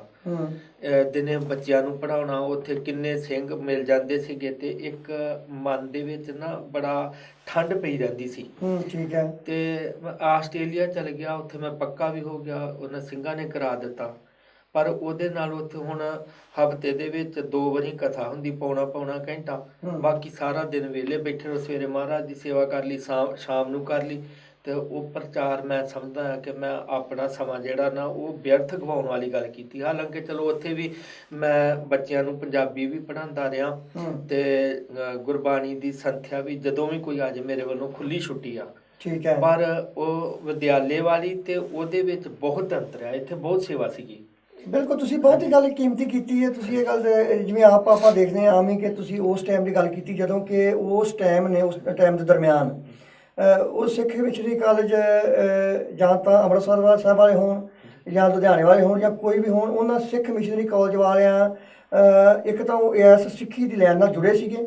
ਉਸ ਟਾਈਮ 'ਤੇ ਸਿੱਖ ਕੌਮ ਨੂੰ ਇੱਕ ਬਹੁਤ ਜ਼ਰੂਰਤ ਸੀ ਉਸ ਖਾੜਕੂਵਾਦ ਦੇ ਨਾਲ ਰਲ ਕੇ ਸੇਵਾ ਕਰਨ ਦੀ। ਅਤੇ ਕਈ ਵਾਰੀ ਇੱਦਾਂ ਮਹਿਸੂਸ ਹੁੰਦਾ ਕਿ ਜਾਂ ਕਈ ਜਿਹੜੇ ਇਨਸਾਨ ਨੇ ਉਹ ਗੱਲ ਕਹਿ ਦਿੰਦੇ ਨੇ ਕਿ ਜਿੰਨੇ ਮਿਸ਼ਨਰੀ ਵਾਲੇ ਹੈਗੇ ਨੇ ਇਹਨਾਂ ਨੂੰ ਉਸ ਟਾਈਮ 'ਤੇ ਪੰਜਾਬ ਵਿੱਚ ਰਹਿ ਕੇ ਜ਼ਿਆਦਾ ਉੱਥੇ ਸੇਵਾ ਕਰਨੀ ਚਾਹੀਦੀ ਸੀਗੀ। ਉੱਥੇ ਜਿਹੜੀ ਸਿੱਖ ਕੌਮ ਹੈ ਉਹ ਬੜੀ ਭੜਕ ਚੁੱਕੀ ਸੀਗੀ, ਉੱਥੇ ਰਹਿ ਕੇ ਸੇਵਾ ਜ਼ਿਆਦਾ ਕੀਤੀ ਜਾ ਸਕਦੀ ਸੀ। ਲੇਕਿਨ ਇਹ ਜਿਹੜੇ ਸਿੱਖ ਮਿਸ਼ਨਰੀ ਕਾਲਜ ਵਾਲੇ ਵਿਦਿਆਰਥੀ ਸੀ ਇਹ ਬਹੁਤ ਤਾਰ ਆਪਣੀ ਚਮੜੀ ਨੂੰ ਬਚਾਉਣ ਦੀ ਕਰਕੇ ਇਹ ਬਾਹਰ ਨਿਕਲੇ ਆ। ਤੁਹਾਡੇ ਦੇ ਵਿੱਚ ਕੀ ਵਿਚਾਰ ਹੈ? ਨਹੀਂ, ਇਹ ਗੱਲ ਇਸ ਤਰ੍ਹਾਂ ਆ ਵੀ ਚਮੜੀ ਵੀ ਜਿਹੜਾ ਬਚਾਉਂਦੇ, ਪਰ ਚਮੜੀ ਬਚਾਉਣ ਵਾਲੀ ਗੱਲ ਨਹੀਂ ਕਿ ਐਵੇਂ ਨਜਾਇਜ਼ ਮਾਰਨ ਦਾ ਵੀ ਕੋਈ ਬਹੁਤਾ ਫਾਇਦਾ ਨਹੀਂ ਹੁੰਦਾ। ਤੇ ਦੂਸਰੀ ਗੱਲ ਇਹ ਆ ਵੀ ਬੰਦੇ ਦਾ ਜਿਹੜਾ ਹੁਣ ਲੰਗਰ ਪਾਣੀ ਦਾ, ਮੈਂ ਆਪ ਜੀ ਨੂੰ ਵਿਦਿਆਲੇ ਦੀ ਹਾਲਤ ਦੱਸਦਾ ਵੀ ਅਸੀਂ ਉਗਰਾਹੀ ਕਦੇ ਕੀਤੀ ਨਹੀਂ। ਠੀਕ ਹੈ। ਕਿਸੇ ਪ੍ਰੋਗਰਾਮ ਦੀ ਭੇਟਾ ਨੀਅਤ ਕੀਤੀ ਨਹੀਂ। ਟੈਂਟਾਂ ਤੋਂ ਸ਼ੁਰੂ ਕੀਤਾ ਸੀਗਾ, ਟੈਂਟ ਲਾ ਕੇ ਵਿਦਿਆਲਾ। ਤੇ ਇੱਕ ਵਾਰ ਦੀਵਾਲੀ ਦਾ ਦਿਨ ਸੀਗਾ ਤੇ ਉਦਣ ਲੋਕੀ ਪਟਾਕੇ ਚਲਾਉਂਦੇ ਤੇ ਤਰ੍ਹਾਂ ਤਰ੍ਹਾਂ ਦੀਆਂ ਚੀਜ਼ਾਂ ਬਣਾ ਕੇ ਖਾਂਦੇ ਤੇ ਸਾਡੇ ਬੱਚਿਆਂ ਲਈ ਉਦਣ ਆਟਾ ਵੀ ਨਹੀਂ ਸੀਗਾ। ਅੱਛਾ, ਵਾਹਿਗੁਰੂ। ਤੇ ਫਿਰ ਇਹ ਸੀਗਾ ਵੀ ਆਪਣੇ ਪਰਿਵਾਰ ਦਾ ਵੀ ਹੁਣ ਬੱਚਿਆਂ ਦੀ ਜ਼ਿੰਮੇਵਾਰੀ ਮਾਂ ਬਾਪ ਦੀ ਹੁੰਦੀ ਆ। ਤੇ ਇਸ ਕਰਕੇ ਵੀ ਚਲੋ ਜੇ ਮੈਂ ਆਪ ਨਹੀਂ ਕਿਹਾ, ਮੈਨੂੰ ਆਪ ਹੀ ਇਹਨਾਂ ਨੇ ਬੁਲਾਇਆ ਸੀ ਆਸਟ੍ਰੇਲੀਆ ਵਾਲਿਆਂ ਨੇ। ਤੇ ਉਹਦਾ ਕਰਕੇ ਫਿਰ ਇਹ ਸੀਗਾ ਵੀ ਕੋਈ ਸਾਧਨ ਹੋ ਜਾਊਗਾ। ਹਾਲਾਂਕਿ ਮੇਰੀ ਇਹ ਕਮਜ਼ੋਰੀ ਪਿਆ, ਅੱਜ ਤੱਕ ਵੀ ਮੈਂ ਕਿਸੇ ਕੋਲ ਨਾ ਅਪੀਲ ਕਰ ਸਕਦਾ ਵਾਂ ਵਿਦਿਆਲੇ ਲਈ ਤੇ ਨਾ ਹੀ ਕਿਤੇ ਉਗਰਾਹੀ ਕਰਨ ਦੀ ਕੋਈ ਹੈਗੀ ਆ, ਮੈਂ ਕਹਿ ਹੀ ਨਹੀਂ ਸਕਦਾ। ਬਿਲਕੁਲ, ਤੁਸੀਂ ਬੜੀ ਵਧੀਆ ਗੱਲ ਕੀਤੀ ਹੈ ਕਿ ਦੇਖੋ ਤੁਹਾਡੇ ਦਿਲ ਦੇ ਵਿੱਚ ਕਿਤੇ ਨਾ ਕਿਤੇ ਅਜੇ ਵੀ ਮਤਲਬ ਉਹਦੀ ਸੇਵਾ ਹੈ ਉਹ ਬਹੁਤ ਘਰ ਘਰੀ ਬੈਠੀ ਹੈ ਕਿ ਆਪਾਂ ਨੂੰ ਜਿਹੜੀ ਸੇਵਾ ਅਸੀਂ ਬਾਹਰ ਬਹਿ ਕੇ ਕੌਮ ਲਈ ਕਰ ਸਕਦੇ ਹਾਂ ਉਹ ਉਨੀ ਨਹੀਂ ਕਰ ਸਕਦੇ ਜਿੰਨੀ ਅਸੀਂ ਉੱਥੇ ਰਹਿ ਕੇ ਕਰ ਸਕਦੇ ਹਾਂ। ਅਤੇ ਇਹਦੇ ਨਾਲ ਤੁਸੀਂ ਇਹ ਵੀ ਜ਼ਰੂਰ ਦੱਸੋ ਕਿ ਉੱਥੇ ਜਿਹੜੀਆਂ ਰਹਿ ਕੇ ਜਿਹੜੀਆਂ ਆਪਾਂ ਸਿੱਖ ਸੰਸਥਾਵਾਂ ਚਲਾਉਂਦੇ ਹਾਂ ਉਹਦੇ ਵਿੱਚ ਕਿਹੜੀਆਂ ਪ੍ਰੋਬਲਮਾਂ ਆਉਂਦੀਆਂ ਜਾਂ ਜਿਨ੍ਹਾਂ 'ਚ ਤੁਸੀਂ ਗੁਜ਼ਰੇ ਆ? ਪ੍ਰੋਬਲਮਾਂ ਅਸਲ 'ਚ ਜੇ ਦੇਖਿਆ ਜਾਏ ਨਾ ਤੇ ਜਦੋਂ ਬੰਦਾ ਚੱਲ ਪਵੇ ਤੇ ਪ੍ਰੋਬਲਮ ਕੋਈ ਨਹੀਂ ਗੀ, ਕਰਨ ਦੀ ਨੀਅਤ ਹੋਵੇ ਸੀ। ਹਾਂ, ਮੈਂ ਇਹ ਦੇਖਿਆ ਆ ਵੀ ਲੋਕ ਚਾਹੁੰਦੇ ਆ ਵੀ ਕੁਛ ਨਾ ਕੁਛ ਸਾਨੂੰ ਪਤਾ ਲੱਗੇ, ਗਿਆਨ ਮਿਲੇ ਤੇ ਕੋਈ ਪ੍ਰੋਬਲਮ ਬਹੁਤੀ ਹੁੰਦੀ ਨਹੀਂ ਆ। ਉੱਦਾਂ ਬੰਦਾ ਸਮਝ ਲੇ ਤੇ ਜਿੱਥੇ ਮਰਜ਼ੀ ਸਮਝ ਲੇ ਪ੍ਰੋਬਲਮਾਂ ਨੇ, ਪਰ ਉੱਦਾਂ ਕੋਈ ਪ੍ਰੋਬਲਮ ਹੀ ਨਹੀਂ ਗੀ। ਤੇ ਜਿਹੜੀ ਹੈਗੀ ਆਰਥਿਕ ਪੱਖੋਂ ਉਹ ਜ਼ਰੂਰ ਆਉਂਦੀ ਆ। ਤੇ ਕਿਉਂਕਿ ਜਿੱਥੇ ਬੱਚੇ 50-100 ਹੋਣ ਉਹਨਾਂ ਦੇ ਵਾਸਤੇ ਕਿੰਨਾ ਕੁਝ ਚਾਹੀਦਾ ਆ। ਅੱਜ ਕੱਲ੍ਹ ਬੱਚੇ ਵੀ ਸਹੂਲਤਾਂ ਜਿਹੜੀਆਂ ਚਾਹੀਦੀਆਂ ਨੇ ਮੁੱਢਲੀਆਂ ਉਹ ਤੇ ਚਾਹੀਦੀਆਂ ਹੀ ਨੇ। ਜੀ ਬਿਲਕੁਲ। ਤੇ ਸਾਡੇ ਵਿਦਿਆਲੇ ਵਾਸਤੇ ਬਾਬਾ ਲਾਭ ਸਿੰਘ ਜੀ ਕਾਰ ਸੇਵਾ ਵਾਲਿਆਂ ਨੇ ਬੜਾ ਸਹਿਯੋਗ ਦਿੱਤਾ। ਬਿਲਡਿੰਗ ਸਾਰੀ ਉਹਨਾਂ ਨੇ ਬਣਾਈ। ਬਾਕੀ ਇਲਾਕੇ ਦੇ ਸਿੰਘਾਂ ਨੇ ਥੋੜ੍ਹੇ ਪੈਸੇ ਕਰਕੇ ਤੇ ਉਹ ਜਗ੍ਹਾ ਵੀ ਸਾਰੀ ਖਰੀਦੀ। ਤੇ ਹੁਣ ਵੀ ਮੇਰੇ ਮਨ 'ਚ ਇਹੋ ਹੀ ਆ ਵੀ ਚਲੋ ਮੈਂ ਆਸਟ੍ਰੇਲੀਆ ਪੱਕਾ ਹੋ ਗਿਆ। ਉਹ ਗੁਰਦੁਆਰਾ ਸਾਹਿਬ ਦੇ ਜਿਹੜੇ ਪ੍ਰਬੰਧਕ ਨੇ ਉਹ ਮੈਨੂੰ ਪੱਕੀ ਛੁੱਟੀ ਤੇ ਨਹੀਂ ਦਿੰਦੇ, ਪਰ ਜਦੋਂ ਮੈਨੂੰ ਹੁਣ ਮੈਂ 3 ਕੁ ਮਹੀਨੇ ਜਿਹੜੇ ਆ ਉੱਥੇ ਵਿਦਿਆਲੇ ਨੂੰ ਦਿੰਦਾ ਆ। ਠੀਕ ਹੈ। ਤੇ ਹੁਣ ਮੈਂ ਇਹ ਗੱਲ ਨੂੰ ਬੜਾ ਆਪਣੇ ਆਪ ਨੂੰ ਭਾਗਾਂ ਵਾਲਾ ਸਮਝਦਾ ਆ ਕਿ ਜਿੱਥੇ ਮਾਤਾ ਪਿਤਾ ਮੇਰੇ ਗੁਰਸਿੱਖ ਸੀਗੇ ਉਹਨਾਂ ਕੋਲੋਂ ਮੈਨੂੰ ਪ੍ਰੇਰਨਾ ਮਿਲੀ ਜੀ। ਤੇ ਮੇਰੇ ਬੱਚੇ ਜਿਹੜੇ ਉਹ ਵੀ ਸਾਰੇ ਅੰਮ੍ਰਿਤਧਾਰੀ। ਤੇ ਮੇਰਾ ਬੇਟਾ ਹੀ ਖੁਦ ਮੈਨੂੰ ਕਹਿੰਦਾ ਵੀ ਤੁਸੀਂ ਵਿਦਿਆਲੇ ਨੂੰ ਦੇਖੋ ਤੇ ਮੈਂ ਆਪ ਖੁਦ ਤੁਹਾਡੀ ਜਿੰਨੀ ਹੈਲਪ ਹੋ ਸਕੂਗੀ ਕਰਾਂਗਾ। ਬਿਲਕੁਲ। ਇੱਥੇ ਹੁਣ ਇੱਕ ਵਿਚਾਰ ਵਾਲੀ ਗੱਲ ਇਹ ਹੈ ਵੀ ਬਹੁਤ ਹੀ ਉਦੋਂ ਜਿਹੜੇ ਸਿੱਖ ਮਿਸ਼ਨਰੀ ਕਾਲਜਾਂ ਵਿੱਚੋਂ ਜਿਹੜੇ ਸਟੂਡੈਂਟ ਸੀ ਉਹ ਤਿਆਰ ਹੋ ਕੇ ਪੂਰੇ ਯੂਰਪ ਦੇ ਵਿੱਚ ਪੂਰੀ ਦੁਨੀਆ ਵਿੱਚ ਫੈਲੇ। ਲੇਕਿਨ ਇਹਨਾਂ ਦਾ ਜਿਹੜਾ ਅਸਰ ਹੈ ਉਹ ਵੇਖਣ ਨੂੰ ਵੀ ਮਿਲ ਰਿਹਾ ਕਿ ਸ਼ਾਇਦ ਜਿਹੜਾ ਉਹਨਾਂ ਦੀ ਆਪਣੀ ਜੋ ਉਹਨਾਂ ਨੇ ਪੜ੍ਹਿਆ ਸੀ ਲਿਖਿਆ ਸੀ ਜਾਂ ਉਹਨਾਂ ਨੇ ਆਪਣੇ ਜਿਹੜੇ ਟੀਚਰ ਸੀ ਉਹਨਾਂ ਦੇ ਕੋਲੋਂ ਸਿੱਖਿਆ ਪ੍ਰਾਪਤ ਕੀਤੀ ਸੀ, ਉਹਨਾਂ ਨੇ ਅੱਗੋਂ ਉਹ ਆਪਣੀ ਸਿੱਖਿਆ ਜਿਹੜੀ ਹੈ ਮਿਸ਼ਨਰੀ ਕਾਲਜ ਵਾਲਿਆਂ ਨੇ ਜਾਂ ਮਿਸ਼ਨਰੀ ਜਿਹੜੀ ਸੰਸਥਾ ਹੈ ਉਹਨਾਂ ਨੇ ਬਾਹਰ ਛੱਡੀ ਆ, ਉਹਨਾਂ ਦਾ ਪ੍ਰਭਾਵ ਆ ਸੰਗਤ ਨੂੰ ਵੀ ਵੇਖਣ ਨੂੰ ਮਿਲਦਾ ਹੈ। ਇਹਦਾ ਮਤਲਬ ਕਿ ਬਾਹਰ ਦੀ ਜਿਹੜੀ ਸੰਗਤ ਹੈ ਉਹ ਉਹਨਾਂ ਨੇ ਕਾਫੀ ਆਪਣੇ ਨਾਲ ਜੋੜਿਆ। ਤੇ ਇਹਦੇ ਨਾਲ ਗੱਲ ਇਹ ਵਿਚਾਰਨ ਵਾਲੀ ਹੈ ਕਿ ਕੀ ਉਦੋਂ ਦੇ ਜਿਹੜੇ ਸਿੱਖ ਮਿਸ਼ਨਰੀ ਕਾਲਜ ਦੇ ਸਟੂਡੈਂਟ ਬਾਹਰ ਨਿਕਲੇ ਨੇ, ਉਹਨਾਂ ਸਟੂਡੈਂਟਾਂ ਦਾ ਤੇ ਜਿਹੜੇ ਅੱਜ ਦੇ ਵਿਦਿਆਰਥੀ ਉੱਥੋਂ ਬਾਹਰ ਨਿਕਲ ਰਹੇ ਨੇ, ਇਹਨਾਂ ਤੋਂ ਕੋਈ ਅੰਤਰ ਮਹਿਸੂਸ ਕਰ ਰਹੇ? ਅਸਲ 'ਚ ਮੈਨੂੰ ਹੁਣ ਕਾਫੀ ਸਮਾਂ ਹੋ ਗਿਆ ਉੱਥੇ ਮਿਸ਼ਨਰੀ ਕਾਲਜ ਗਏ ਨੂੰ। ਠੀਕ ਹੈ। ਮੇਰੇ ਖਿਆਲ 'ਚ 4-5 ਸਾਲ ਹੋ ਗਏ ਨੇ। ਉਦੋਂ ਮੈਂ ਇੱਕ ਵਾਰ ਗਿਆ ਸਾਂ ਜੀ। ਤੇ ਉਦੋਂ ਬਿਲਡਿੰਗ ਬਣ ਰਹੀ ਸੀਗੀ ਤੇ ਟੈਂਪਰੇਰੀ ਤੌਰ ਤੇ ਛਾਟਾ ਸਾਹਿਬ ਚੱਲਦਾ ਸੀਗਾ, ਸ਼ਾਇਦ ਜ਼ਿਆਦਾ ਸਾਲ ਹੋ ਗਏ ਹੁਣ। ਤੇ ਬਾਅਦ ਦੇ ਵਿੱਚ ਕਈ ਵਾਰ ਉੱਥੇ ਵਧੀਆ ਪ੍ਰੋਫੈਸਰ ਵੀ ਆਏ ਨੇ ਤੇ ਕਈ ਵਾਰ ਮੈਨੂੰ ਉਹਦਾ ਲੈਵਲ ਜਿਹੜਾ ਨਾ ਵਿਦਿਆਲਿਆਂ ਵਰਗਾ ਵੀ ਲੱਗਿਆ। ਠੀਕ ਹੈ। ਤੇ ਹੁਣ ਅੱਗੋਂ ਤੁਸੀਂ ਕੀ ਸਮਝਦੇ ਹੋ ਵੀ ਇਹ ਜਿਹੜੀ ਸਿੱਖ ਮਿਸ਼ਨਰੀ ਲਹਿਰ ਹੈ ਜਾਂ ਜੋ ਸਿੱਖ ਮਿਸ਼ਨਰੀ ਕਾਲਜ ਵਗੈਰਾ ਨੇ, ਇਹਨਾਂ ਦੀਆਂ ਕੋਈ ਇਹੋ ਜਿਹੀਆਂ ਯੂਨਿਟਾਂ ਬਣਾ ਕੇ ਆਪਾਂ ਜਿਵੇਂ ਬਾਹਰ ਲੋਕ ਬੈਠੇ ਆ, ਭਾਵੇਂ ਕਿ ਇਹਦੇ ਬਾਵਜੂਦ ਵੀ ਕਿ ਸਿੱਖੀ ਮਿਸ਼ਨਰੀ ਵਾਲਿਆਂ ਸਟੂਡੈਂਟਾਂ ਦਾ ਬਹੁਤ ਪ੍ਰਭਾਵ ਪਿਆ ਸੰਗਤ ਤੇ ਕੁਛ ਜ਼ਿਆਦਾ ਇਸ ਤੋਂ ਹਿੰਮਤ ਕਰਨ ਦੀ ਜ਼ਰੂਰਤ ਹੈ, ਕਿਉਂਕਿ ਕਈ ਜਗ੍ਹਾ ਤੇ ਅਜੇ ਵੀ ਸਾਡੇ ਜਿਹੜੇ ਗੁਰਦੁਆਰੇ ਨੇ ਉਹਨਾਂ ਦੇ ਕਰਮਕਾਂਡ ਜਿਹੜਾ ਉਹ ਬਹੁਤ ਉੱਚੀ ਪੱਧਰ ਤੇ ਹੋ ਰਿਹਾ ਹੈ। ਹਾਂਜੀ, ਉਹਦਾ ਇਸ ਤਰ੍ਹਾਂ ਆ ਵੀ ਪਹਿਲੀ ਗੱਲ ਤੇ ਆ ਵੀ ਜਿੰਨੇ ਇਹ ਮਿਸ਼ਨਰੀ ਕਾਲਜ ਜਾਂ ਵਿਦਿਆਲੇ ਆ ਜੀ, ਇਹ ਆਪਣੀ ਪਹੁੰਚ ਦੇ ਅਨੁਸਾਰ ਤੇ ਇਹ ਕੋਸ਼ਿਸ਼ ਕਰਦੇ ਆ ਪਿੰਡਾਂ 'ਚ ਸਮਾਗਮ ਕਰਨ ਦੀ, ਕਲਾਸਾਂ ਲਾਉਣ ਦੀ। ਜਿਵੇਂ ਮਿਸ਼ਨਰੀ ਕਾਲਜ ਲੁਧਿਆਣਾ ਆ, ਉਹਨਾਂ ਦਾ ਬੜਾ ਯੋਗਦਾਨ ਆ ਇਸ ਕੰਮ 'ਚ। ਚੌਂਤਾ ਕਾਲਜ ਆ, ਆਨੰਦਪੁਰ ਸਾਹਿਬ ਆ, ਪਿੰਡਾਂ ਦੇ ਵਿੱਚ ਸਮਾਗਮ ਕਰਨੇ। ਇਹ ਕਾਫੀ ਕੁਝ ਹੋ ਰਿਹਾ ਆ। ਤੇ ਪਰ ਜਿਸ ਪੱਧਰ ਤੱਕ ਜਿੱਦਾਂ ਹੋਣਾ ਚਾਹੀਦਾ ਉਹਦਾ ਥੋੜ੍ਹਾ ਜਿਹਾ ਕਾਰਨ ਇਹ ਆ ਵੀ ਜਿੱਥੇ ਇਹ ਲਹਿਰ ਆ ਉੱਥੇ ਨਾਲ ਦੀ ਨਾਲ ਜਿਹੜਾ ਡੇਰਾਵਾਦ ਆ, ਜਿਹੜੇ ਆਪਣੇ ਆਪ ਨੂੰ, ਹੁਣ ਮੈਂ ਤਾਂ ਕਈ ਵਾਰ ਸੋਚਦਾ ਹੁੰਦਾ ਆ ਵੀ ਜਦੋਂ ਬੰਦਾ ਬਾਣੀ ਨੂੰ ਪੜ੍ਹੇ ਤੇ ਥੋੜ੍ਹੀ ਜਿਹੀ ਵੀ ਬਾਣੀ ਪੜ੍ਹਨ ਵਾਲਾ ਤੇ ਸਮਝਣ ਵਾਲਾ ਸਿੱਖ ਜਿਹੜਾ ਆ ਨਾ ਜੀ, ਤੇ ਉਹਦੀ ਹਾਲਤ ਕੀ ਹੁੰਦੀ ਆ ਵੀ ਉਹ ਆਪਣੇ ਆਪ 'ਚ ਜ਼ੀਰੋ ਹੋ ਜਾਂਦਾ ਆ। ਜੇ ਉਹਨੇ ਆਪਣੀ ਹਉ ਨੂੰ ਨਹੀਂ ਖਤਮ ਕੀਤਾ, ਜ਼ੀਰੋ ਨਹੀਂ ਹੋਇਆ ਨਾ, ਤੇ ਉਹ ਸਿੱਖ ਨਹੀਂ ਗਾ। ਉਹ ਸਿੱਖ ਨਹੀਂ ਜੀ, ਬਿਲਕੁਲ। ਕਿਉਂ ਮੇਰਾ ਆਪਣਾ ਇਹ ਵਿਸ਼ਵਾਸ ਆ, ਜੋ ਕੁਝ ਬਾਣੀ ਪੜ੍ਹ ਕੇ ਇਤਿਹਾਸ ਪੜ੍ਹ ਕੇ ਹੋਇਆ ਆ ਵੀ ਜਦੋਂ ਸਿੱਖ ਗੁਰੂ ਦੇ ਚਰਨਾਂ 'ਚ ਜਾਂਦਾ, ਸਿੱਖ ਬਣਦਾ ਆ ਤੇ ਅੰਮ੍ਰਿਤ ਦੀ ਦਾਤ ਲੈਂਦਾ, ਤੇ ਉਦੋਂ ਪਹਿਲਾਂ ਤੇ ਇਹੋ ਹੀ ਕਰਨਾ ਪੈਂਦਾ ਨਾ ਵੀ ਮੈਂ ਆਪਣਾ ਸਿਰ ਜਿਹੜਾ ਦਿੱਤਾ। ਜਦੋਂ ਸਿਰ ਦੇ ਦਿੱਤਾ ਬਾਕੀ ਚੀਜ਼ ਤੇ ਕੁਛ ਵੀ ਆਪਣੀ ਨਹੀਂ ਰਹਿ ਜਾਂਦੀ। ਜਦੋਂ ਆਪਣੀ ਕੁਛ ਰਹੀ ਨਾ ਤੇ ਫਿਰ ਤੇ ਸਿੱਖ ਦਾ ਉਹ ਜਿਹੜਾ ਹੈਗਾ ਆ ਗੁਰੂ ਗੁਰ ਕਰ ਮਨ ਮੋਰ, ਗੁਰੂ ਬਿਨਾ ਮੈਂ ਨਾਹੀ ਹੋਰ। ਫਿਰ ਤੇ ਸਿੱਖ ਦਾ ਇਹ ਆ ਵੀ ਹਰ ਗੱਲ ਗੁਰੂ ਵੀ ਗੁਰੂ ਦਾ ਮਤਲਬ ਮੂੰਹ ਤੋਂ ਗੁਰੂ ਕਰੀ ਜਾਏ ਤੇ ਆਪ ਗੁਰੂ ਬਣ ਬੈਠੇ ਇਹ ਨਹੀਂ ਆ। ਠੀਕ ਹੈ। ਤੇ ਵੀ ਜਿਹੜਾ ਸਿੱਖ ਆ ਉਹ ਆਪਣੇ ਆਪ ਨੂੰ ਸਿੱਖਾਂ ਕੋਲੋਂ ਮੱਥਾ ਕਿਵੇਂ ਟਿਕਾ ਸਕਦਾ, ਮੈਨੂੰ ਇਹ ਨਹੀਂ ਸਮਝ ਲੱਗਦੀ ਅੱਜ। ਠੀਕ ਹੈ, ਬਿਲਕੁਲ। ਤੇ ਕਈ ਵਾਰੀ ਇੱਦਾਂ ਵੀ ਸੰਗਤ ਦੇ ਵਿੱਚ ਸੁਣਨ ਨੂੰ ਮਿਲਦਾ ਹੈ ਜਾਂ ਮਹਿਸੂਸ ਕਰੀਦਾ ਕਿ ਜਿਹੜੇ ਤਰਕ ਕਰਨ ਵਾਲੇ ਲੋਕ ਨੇ ਉਹ ਇੱਥੋਂ ਤੱਕ ਵੀ ਪਹੁੰਚ ਜਾਂਦੇ ਨੇ, ਮਾਫ਼ ਕਰਨਾ, ਕਿਉਂ ਸਵਾਲ ਪੁੱਛਣਾ ਸਾਡਾ ਫਰਜ਼ ਹੈ, ਮੀਡੀਆ ਦੇ ਸਾਹਮਣੇ ਰੱਖਣਾ, ਸੰਗਤ ਦੇ ਸਾਹਮਣੇ ਰੱਖਣਾ ਚਾਹੀਦਾ, ਕਿਉਂ ਇਹਨਾਂ ਵਿਚਾਰਾਂ ਦੇ ਵਿੱਚੋਂ ਹੀ ਵਿਚਾਰ ਨਿਕਲਦੀ ਹੈ, ਇਸ ਤੋਂ ਪਹਿਲਾਂ ਕਿ ਜੋ ਗਲਤਫਹਿਮੀ ਹੋਵੇ ਉਹ ਦੂਰ ਕੀਤੀ ਜਾ ਸਕੇ। ਕਈ ਵਾਰੀ ਸੰਗਤ ਦੇ ਵਿੱਚ ਇਹ ਗੱਲ ਸੁਣਨ ਨੂੰ ਆਉਂਦੀ ਹੈ ਕਿ ਜਿਹੜੇ ਮਿਸ਼ਨਰੀ ਕਾਲਜਾਂ ਵਾਲੇ ਬੰਦੇ ਨੇ ਇਹ ਬੰਦੇ ਸਰਕਾਰੀ ਬੰਦੇ ਨੇ, ਇਹ ਵਿਕਾਊ ਮਾਲ ਹੈ।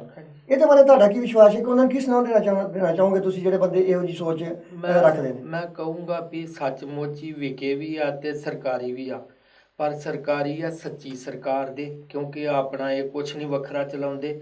ਜਿਹੜੀ ਪੰਥ ਨੇ ਮਿਲ ਕੇ ਰਹਿਤ ਮਰਜ਼ਾਦਾ ਤਿਆਰ ਕੀਤੀ ਆ ਸ਼੍ਰੀ ਅਕਾਲ ਤਖਤ ਸਾਹਿਬ ਤੋਂ, ਉਹਦਾ ਹੀ ਢੰਡੋਰਾ ਪਿੱਟਦੇ ਆ। ਗੁਰੂ ਗ੍ਰੰਥ ਸਾਹਿਬ ਜੀ ਨੂੰ ਗੁਰੂ ਕਹਿ ਕੇ ਤੇ ਸ਼ਬਦ ਦੀ ਗੱਲ ਕਰਦੇ ਆ। ਦੂਸਰੀ ਜਿਹੜੀ ਗੱਲ ਵਿਕਣ ਦੀ ਆ, ਮੈਂ ਤੇ ਇਹੋ ਸਮਝਦਾ ਵੀ ਅਸੀਂ ਵਿਕੇ ਹੋਏ ਆ ਤੇ ਉਹ ਵਿੱਚੇ ਵਿਕਿਆ ਗੁਰ ਕੀ ਬਚਨੀ ਹਾਟ ਬਿਕਾਨਾ, ਜਿੱਤ ਲਾਇਆ ਤਿੱਤ ਲਾਗਾ। ਵਾਹਿਗੁਰੂ। ਤੇ ਤੁਸੀਂ ਹੁਣ ਇਹ ਜ਼ਰੂਰ ਦਰਸ਼ਕਾਂ ਨਾਲ ਸਾਂਝ ਪਾਓ ਕਿ ਜਿਹੜਾ ਉਹ ਸੰਤਾਪ ਸੀ ਪੰਜਾਬ ਦਾ ਉਸ ਟਾਈਮ ਵਾਲਾ, ਤੁਸੀਂ ਕਿ ਆਪਣੇ ਜਿਹੜੇ ਹੱਡ ਬੀਤੀ ਕੋਈ ਐਸੀ ਘਟਨਾ ਤੁਹਾਡੇ ਨਾਲ ਵਾਪਰੀ ਹੋਵੇ ਜਾਂ ਤੁਸੀਂ ਆਪਣੇ ਅੱਖਾਂ ਨਾਲ ਵੇਖੀ ਹੋਵੇ ਜਿਹੜੀ ਤੁਸੀਂ ਅਜੇ ਤੱਕ ਭੁਲਾ ਨਹੀਂ ਸਕੇ? ਭਲਾ ਤੇ ਜੇ ਆਪਣੀ ਹੱਡ ਬੀਤੀ ਜਿਹੜੀ ਆ ਨਾ, ਜੇ ਇੱਕ ਸਿੱਖ ਦੇ ਤੌਰ ਤੇ ਦੇਖੀਏ ਤੇ ਜਿਹੜੀ ਕੌਮ ਨਾਲ ਬੀਤੀ ਉਹ ਆਪਣੀ ਹੱਡ ਬੀਤੀ ਆ। ਜੀ ਬਿਲਕੁਲ। ਹਾਂਜੀ, ਤੇ ਜਿਹੜੇ ਜੇ ਉਦਾਂ ਦੇਖੀਏ ਤੇ ਮੇਰਾ ਇੱਕ ਮੇਰੇ ਤੋਂ ਛੋਟਾ ਭਰਾ ਗੁੜਗਾਵਾਂ ਜਦੋਂ ਇੰਦਰਾ ਗਾਂਧੀ ਦਾ ਕਤਲ ਹੋਇਆ ਤੇ ਉੱਥੇ ਉਹ ਮਾਰਿਆ ਗਿਆ ਸੀਗਾ, ਤੇ ਦੂਸਰਾ ਵੀ ਬੜੀ ਮੁਸ਼ਕਲ ਨਾਲ ਹੀ ਬਚਿਆ ਸੀਗਾ। ਤੇ ਮੇਰੇ ਨਾਲ ਉਦਾਂ ਆਪ ਮੈਂ, ਕਿਉਂਕਿ 1985 ਚ ਸਾਡੇ ਮਈ ਦੇ ਵਿੱਚ ਹੀ ਪੇਪਰ ਮੁੱਕੇ ਸੀਗੇ ਤੇ ਉਦੋਂ ਹੀ ਮੈਨੂੰ ਪ੍ਰਿੰਸੀਪਲ ਸਾਹਿਬ ਹੋਰਾਂ ਨੇ ਪਾਉਂਟਾ ਸਾਹਿਬ ਭੇਜ ਦਿੱਤਾ। ਪੰਜਾਬ ਤੋਂ ਬਾਹਰ ਹੀ ਰਿਹਾ ਆ, ਤੇ ਇਸ ਕਰਕੇ ਮੇਰੇ ਨਾਲ ਕੋਈ ਉਦਾਂ ਨਿੱਜੀ ਤੌਰ ਤੇ ਬਹੁਤਾ ਨਹੀਂ ਕੋਈ ਇਹੋ ਜਿਹੀ ਘਟਨਾ ਵਾਪਰੀ। ਠੀਕ ਹੈ, ਹੁਣ ਤੁਸੀਂ ਮਤਲਬ ਇਹ ਦੱਸੋ ਕਿ ਦੇਖੋ ਜਿਵੇਂ ਤੁਸੀਂ ਆਪਣੇ ਆਪ ਦੇ ਵਿੱਚ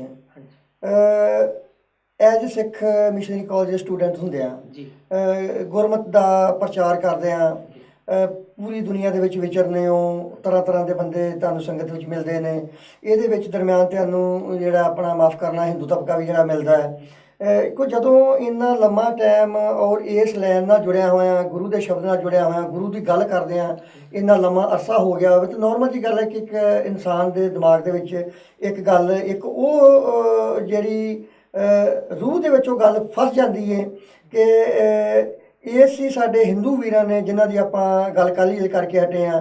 ਧੰਨ ਧੰਨ ਸ੍ਰੀ ਗੁਰੂ ਤੇਗ ਬਹਾਦਰ ਪਾਤਸ਼ਾਹ ਦੀ ਸ਼ਹੀਦੀ 'ਤੇ ਗੱਲ ਕੀਤੀ ਹੋਈ ਹੈ।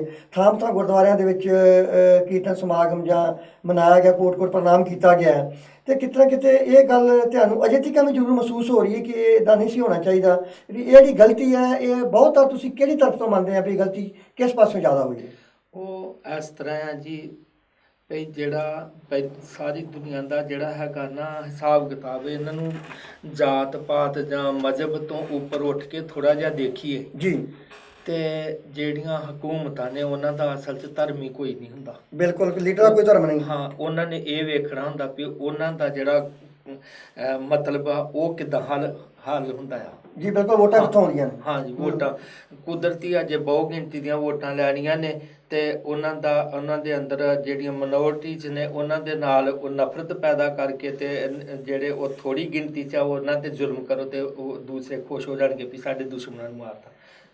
ਬਿਲਕੁਲ, ਤੁਸੀਂ ਬੜੀ ਵਧੀਆ ਗੱਲ ਕੀਤੀ ਹੈ ਕਿ ਦੇਖੋ ਉਸ ਟਾਈਮ ਦੇ ਹਿਸਾਬ ਨਾਲ ਆਪਾਂ ਗੱਲ ਕਰੀਏ ਕਿ ਪਿੱਛੇ ਤਕਰੀਬਨ 3 ਦਹਾਕੇ ਹੋ ਗਏ ਨੇ ਉਹ 84 ਦਾ ਜਿਹੜਾ ਸੀ ਕਾਂਡ ਹੋਇਆ ਸੀ। ਤਕਰੀਬਨ 30 ਸਾਲ ਤੋਂ ਜ਼ਿਆਦਾ ਦਾ ਟਾਈਮ ਹੋਣ ਰਿਹਾ। ਤੁਸੀਂ ਬੜੇ ਹੀ ਸੁਲਝੇ ਹੋਏ ਇਨਸਾਨ ਨੂੰ ਪ੍ਰਚਾਰ ਕਰਨੇ ਹੋ, ਥਾਂ ਥਾਂ 'ਤੇ ਜਾਂਦੇ ਹੋ, ਤਰ੍ਹਾਂ ਤਰ੍ਹਾਂ ਦੀ ਸੰਗਤ ਨਾਲ ਵਾਹ ਪੈਂਦਾ ਹੈ। ਪੰਜਾਬ ਵਿੱਚ ਹੀ ਜਾਂਦੇ ਹੋ, ਆਪਣੀ ਜਿਹੜਾ ਤਾਂ ਤੁਸੀਂ ਵਿਦਿਆਲਿਆ ਦੀ ਗੱਲ ਕੀਤੀ ਉਹਦੀ ਦੇਖ ਰੇਖ ਵੀ ਕਰ ਰਹੇ ਹੋ, ਜਿੰਨਾ ਯੋਗਦਾਨ ਤੁਹਾਡੇ ਕੋਲ ਪੈਂਦਾ ਉਹ ਵੀ ਪਾ ਰਹੇ ਹੋ।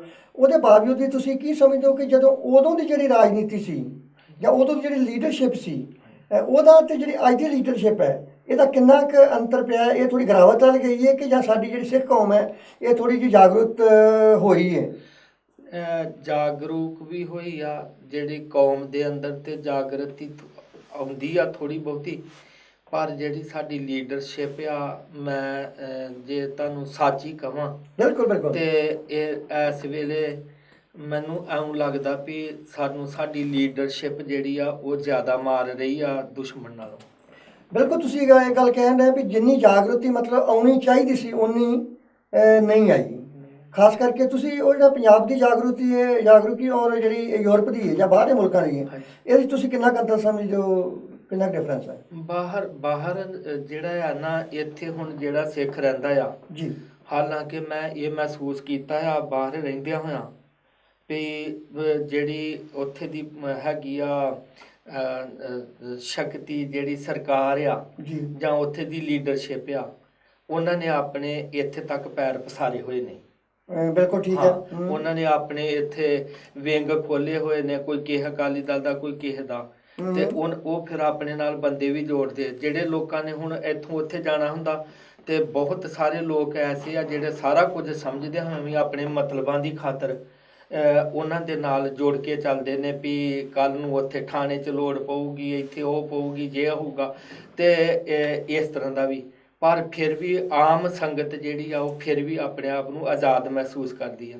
ਉੱਥੇ ਹਾਲਾਤ ਇਹ ਬਣੇ ਹੋਏ ਨੇ ਵੀ ਪਿੰਡ ਦਾ ਸਰਪੰਚ ਤੋਂ ਲੈ ਕੇ ਪੰਚ ਤੋਂ ਲੈ ਕੇ ਤੇ ਉੱਪਰ ਤੱਕ ਕਿਸੇ ਨੂੰ ਲਾਲਚ ਦੇ ਕੇ, ਕਿਸੇ ਨੂੰ ਡਰਾਵਿਆਂ ਨਾਲ, ਕਿਸੇ 'ਤੇ ਕੇਸ ਬਣਾਤਾ ਜਿਹੜਾ ਵੀ ਇਸ ਤਰ੍ਹਾਂ ਆਪਣੇ ਕਾਬੂ 'ਚ ਕੀਤਾ ਹੋਇਆ ਆ। ਬਿਲਕੁਲ ਤੁਸੀਂ ਬੜੀ ਵਧੀਆ ਗੱਲ ਕੀਤੀ ਹੈ ਕਿ ਦੇਖੋ ਜਿਹੜਾ ਜਦੋਂ ਖਾਸ ਕਰਕੇ ਆਪਾਂ ਲੋਕ ਇੱਥੋਂ ਬਾਹਰੋਂ ਉੱਥੇ ਜਾਂਦੇ ਆ ਨਾ, ਹਾਂਜੀ ਸਾਨੂੰ ਬਿਲਕੁਲ ਇਹ ਥੋੜ੍ਹਾ ਜਿਹਾ ਜਿਹੜਾ ਫਰਕ ਮਹਿਸੂਸ ਹੁੰਦਾ ਹੈ ਕਿ ਵਾਕਈ ਸਰਕਾਰ ਦਾ ਡਰ ਉੱਥੇ ਹੈ। ਕਿਉਂਕਿ ਦਿਨ ਦੀਵੀਂ ਮਤਲਬ ਜਿਹੜੇ ਆਮ ਇਨਸਾਨ ਆਦਮੀ ਨੇ ਉਹ ਇਉਂ ਕਹਿ ਲਈਏ ਕਿ ਥਾਣਿਆਂ ਦੇ ਸਾਹਮਣੇ ਲੰਘ ਗੁਜ਼ਰਨਾ ਉਹਨਾਂ ਵਾਸਤੇ ਔਖਾ ਹੋ ਜਾਂਦਾ ਵੀ ਪਤਾ ਨਹੀਂ ਕਿਹੜੇ ਟਾਈਮ ਇਹਨਾਂ ਨੇ ਆਵਾਜ਼ ਮਾਰ ਕੇ ਸਾਡੇ ਕੋਈ ਨਾ ਕੋਈ ਚੀਜ਼ ਪਾ ਕੇ ਤੇ ਸਾਨੂੰ ਇੱਥੇ ਅੰਦਰ ਰੱਖ ਲੈਣਾ। ਬਿਲਕੁਲ ਕੋਈ ਦੋ ਰਹਿਮਾ ਨਹੀਂ, ਇਹ ਤਾਂ ਹੈ ਹੀ ਹੈ। ਔਰ ਦੂਜੇ ਪਾਸੇ ਜਿੱਥੋਂ ਤੱਕ ਮੇਰਾ ਆਪਣਾ ਨਿੱਜੀ ਵਿਚਾਰ ਹੈ ਕਿ ਸ਼ਾਇਦ ਜਿੱਥੇ ਸਰਕਾਰ ਦਾ ਵੀ ਇੰਨਾ ਡਰ ਹੈ ਉਹਦੇ ਨਾਲ ਨਾਲ ਸਾਡੀ ਕੁਝ ਬੁਜ਼ਦਿਲੀ ਜਾਂ ਕੌਮ ਦੀ ਸੁਸਤੀ ਆਪਾਂ ਕਹਿ ਲਈਏ ਇਹ ਵੀ ਵਿੱਚ ਦੇਖੋ ਇੱਕ ਨਾ ਪੰਜਾਬੀ ਦਾ ਅਖਾਣ ਆ ਜੀ, ਜਥਾ ਰਾਜਾ ਤਥਾ ਪਰਜਾ ਜੀ। ਬਿਲਕੁਲ ਕੌਮ ਨੂੰ ਜਗਾਉਣਾ ਹੁੰਦਾ ਲੀਡਰ ਨੇ। ਲੀਡਰ ਦਾ ਕੰਮ ਕੀ ਹੁੰਦਾ ਆ ਜੀ। ਕਦੇ ਸਾਡੇ ਜੱਸਾ ਸਿੰਘ ਜੀ ਆਲੂਵਾਲੀਆ ਵਰਗੇ ਲੀਡਰ ਸੀਗੇ, ਕਦੇ ਅਕਾਲੀ ਫੂਲਾ ਸਿੰਘ ਜੀ ਵਰਗੇ ਲੀਡਰ ਸੀਗੇ ਜਿਹੜਾ ਆਪਣਾ ਸਿਰ ਤਲੀ ਤੇ ਰੱਖੀ ਫਿਰਦੇ ਸੀਗੇ ਕਿ ਕੌਮ ਨੂੰ ਕਿਸੇ ਪੱਖ ਤੋਂ ਵੀ ਨੀਵਾਂ ਨਾ ਦਿਸਣਾ ਪਵੇ। ਬਿਲਕੁਲ ਹਾਂਜੀ। ਤੇ ਅੱਜ ਅਸੀਂ ਦੇਖਦੇ ਹਾਂ ਆਪਣੇ ਲੀਡਰਾਂ ਦਾ ਹਾਲ ਕੀ ਆ। ਪਹਿਲੀ ਗੱਲ ਕਿ ਉਹਨਾਂ ਕੋਲ ਸਿੱਖੀ ਕਿੰਨੀ ਕਾ, ਸਿੱਖੀ ਦਾ ਗਿਆਨ ਕਿੰਨਾ ਕਾ।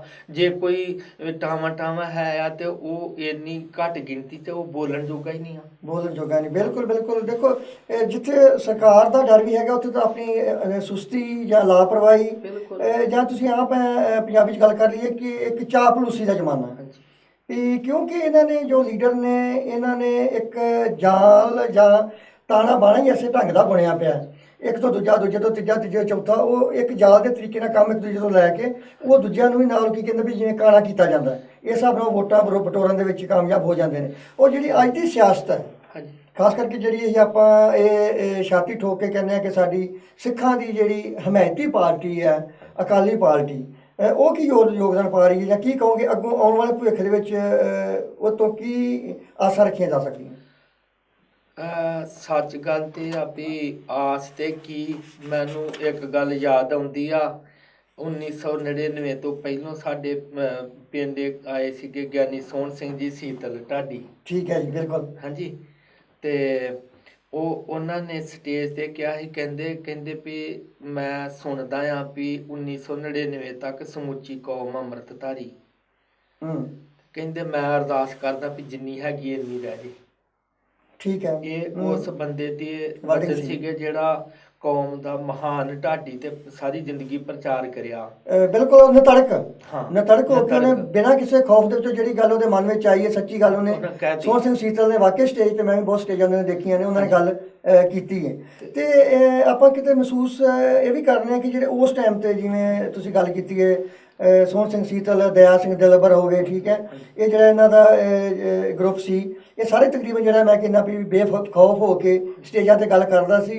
ਉਦੋਂ ਵੀ ਇਹ ਗੱਲ ਕਰਦਾ ਸੀ ਜਦੋਂ ਕਿ ਪੰਜਾਬ ਦੇ ਹਾਲਾਤ ਇਹਨੇ ਮਤਲਬ ਖਰਾਬ ਸੀਗੇ ਔਰ ਪਤਾ ਨਹੀਂ ਕਿਹੜੇ ਟਾਈਮ ਕਿਸੇ ਨੇ ਕਿਹਨੂੰ ਗੋਲੀ ਮਾਰ ਦੇਣੀ ਹੈ।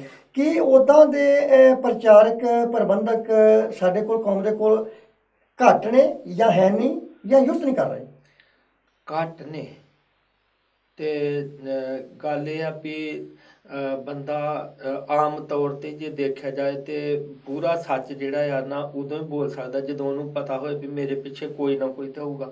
ਹੁਣ ਆਪਣੇ ਪੰਜਾਬ ਦੇ ਵਿੱਚ ਪੰਜਾਬ ਗੌਰਮੈਂਟ ਆ, ਹੁਣ ਤੁਸੀਂ ਆਪ ਦੇਖ ਲਓ ਵੀ ਭਾਵੇਂ ਆਸ਼ੂਤੋਸ਼ੀ ਹੋਣ, ਭਾਵੇਂ ਆਪਣੇ ਉਹ ਸਰਸੇ ਵਾਲੇ ਹੋਣ, ਭਾਵੇਂ ਭਨਿਆਰੇ ਵਾਲੇ ਹੋਣ, ਵੀ ਗੁਰੂ ਗ੍ਰੰਥ ਸਾਹਿਬ ਦੀ ਬੇਅਦਬੀ ਹੋਵੇ ਤਾਂ ਵੀ ਸਿੱਖ ਜਿਹੜਾ ਆ ਇਹ ਰੋਸ ਵਜੋਂ ਕਿਤੇ ਕੋਈ ਮੁਜ਼ਾਹਰਾ ਕਰਦੇ ਤੇ ਕੁੱਟ ਵੀ ਇਹਨਾਂ ਨੂੰ, ਗੋਲੀਆਂ ਵੀ ਇਹਨਾਂ ਤੇ ਕੇਸ ਵੀ ਇਹਨਾਂ ਤੇ ਬਣਦੇ। ਕੇਸ ਬਣਦੇ ਬਿਲਕੁਲ। ਪਰ ਸੋਚਣ ਵਾਲੀ ਗੱਲ ਇੱਥੇ ਪ੍ਰੋਫੈਸਰ ਸਾਹਿਬ ਇਹ ਹੈ ਕਿ ਦੇਖੋ ਬੇਸ਼ੱਕ ਆਪਾਂ ਇਹ ਗੱਲ ਕਹਿੰਦੇ ਹਾਂ ਕਿ ਆਜ਼ਾਦੀ ਵੀ ਕੀ ਆਪਾਂ ਇਹ ਸਮਝਦੇ ਕਿ ਆਪਾਂ ਪੂਰਨ ਤੌਰ ਤੇ ਖਾਸ ਕਰਕੇ ਸਿੱਖਾਂ ਨੂੰ ਜਾਂ ਆਪਣੇ ਹੀ ਖਿੱਤੇ ਪੰਜਾਬ ਦੇ ਵਿੱਚ ਸਾਨੂੰ ਆਜ਼ਾਦੀ ਹੈ ਜਾਂ ਅਸੀਂ ਆਜ਼ਾਦ ਹਾਂ?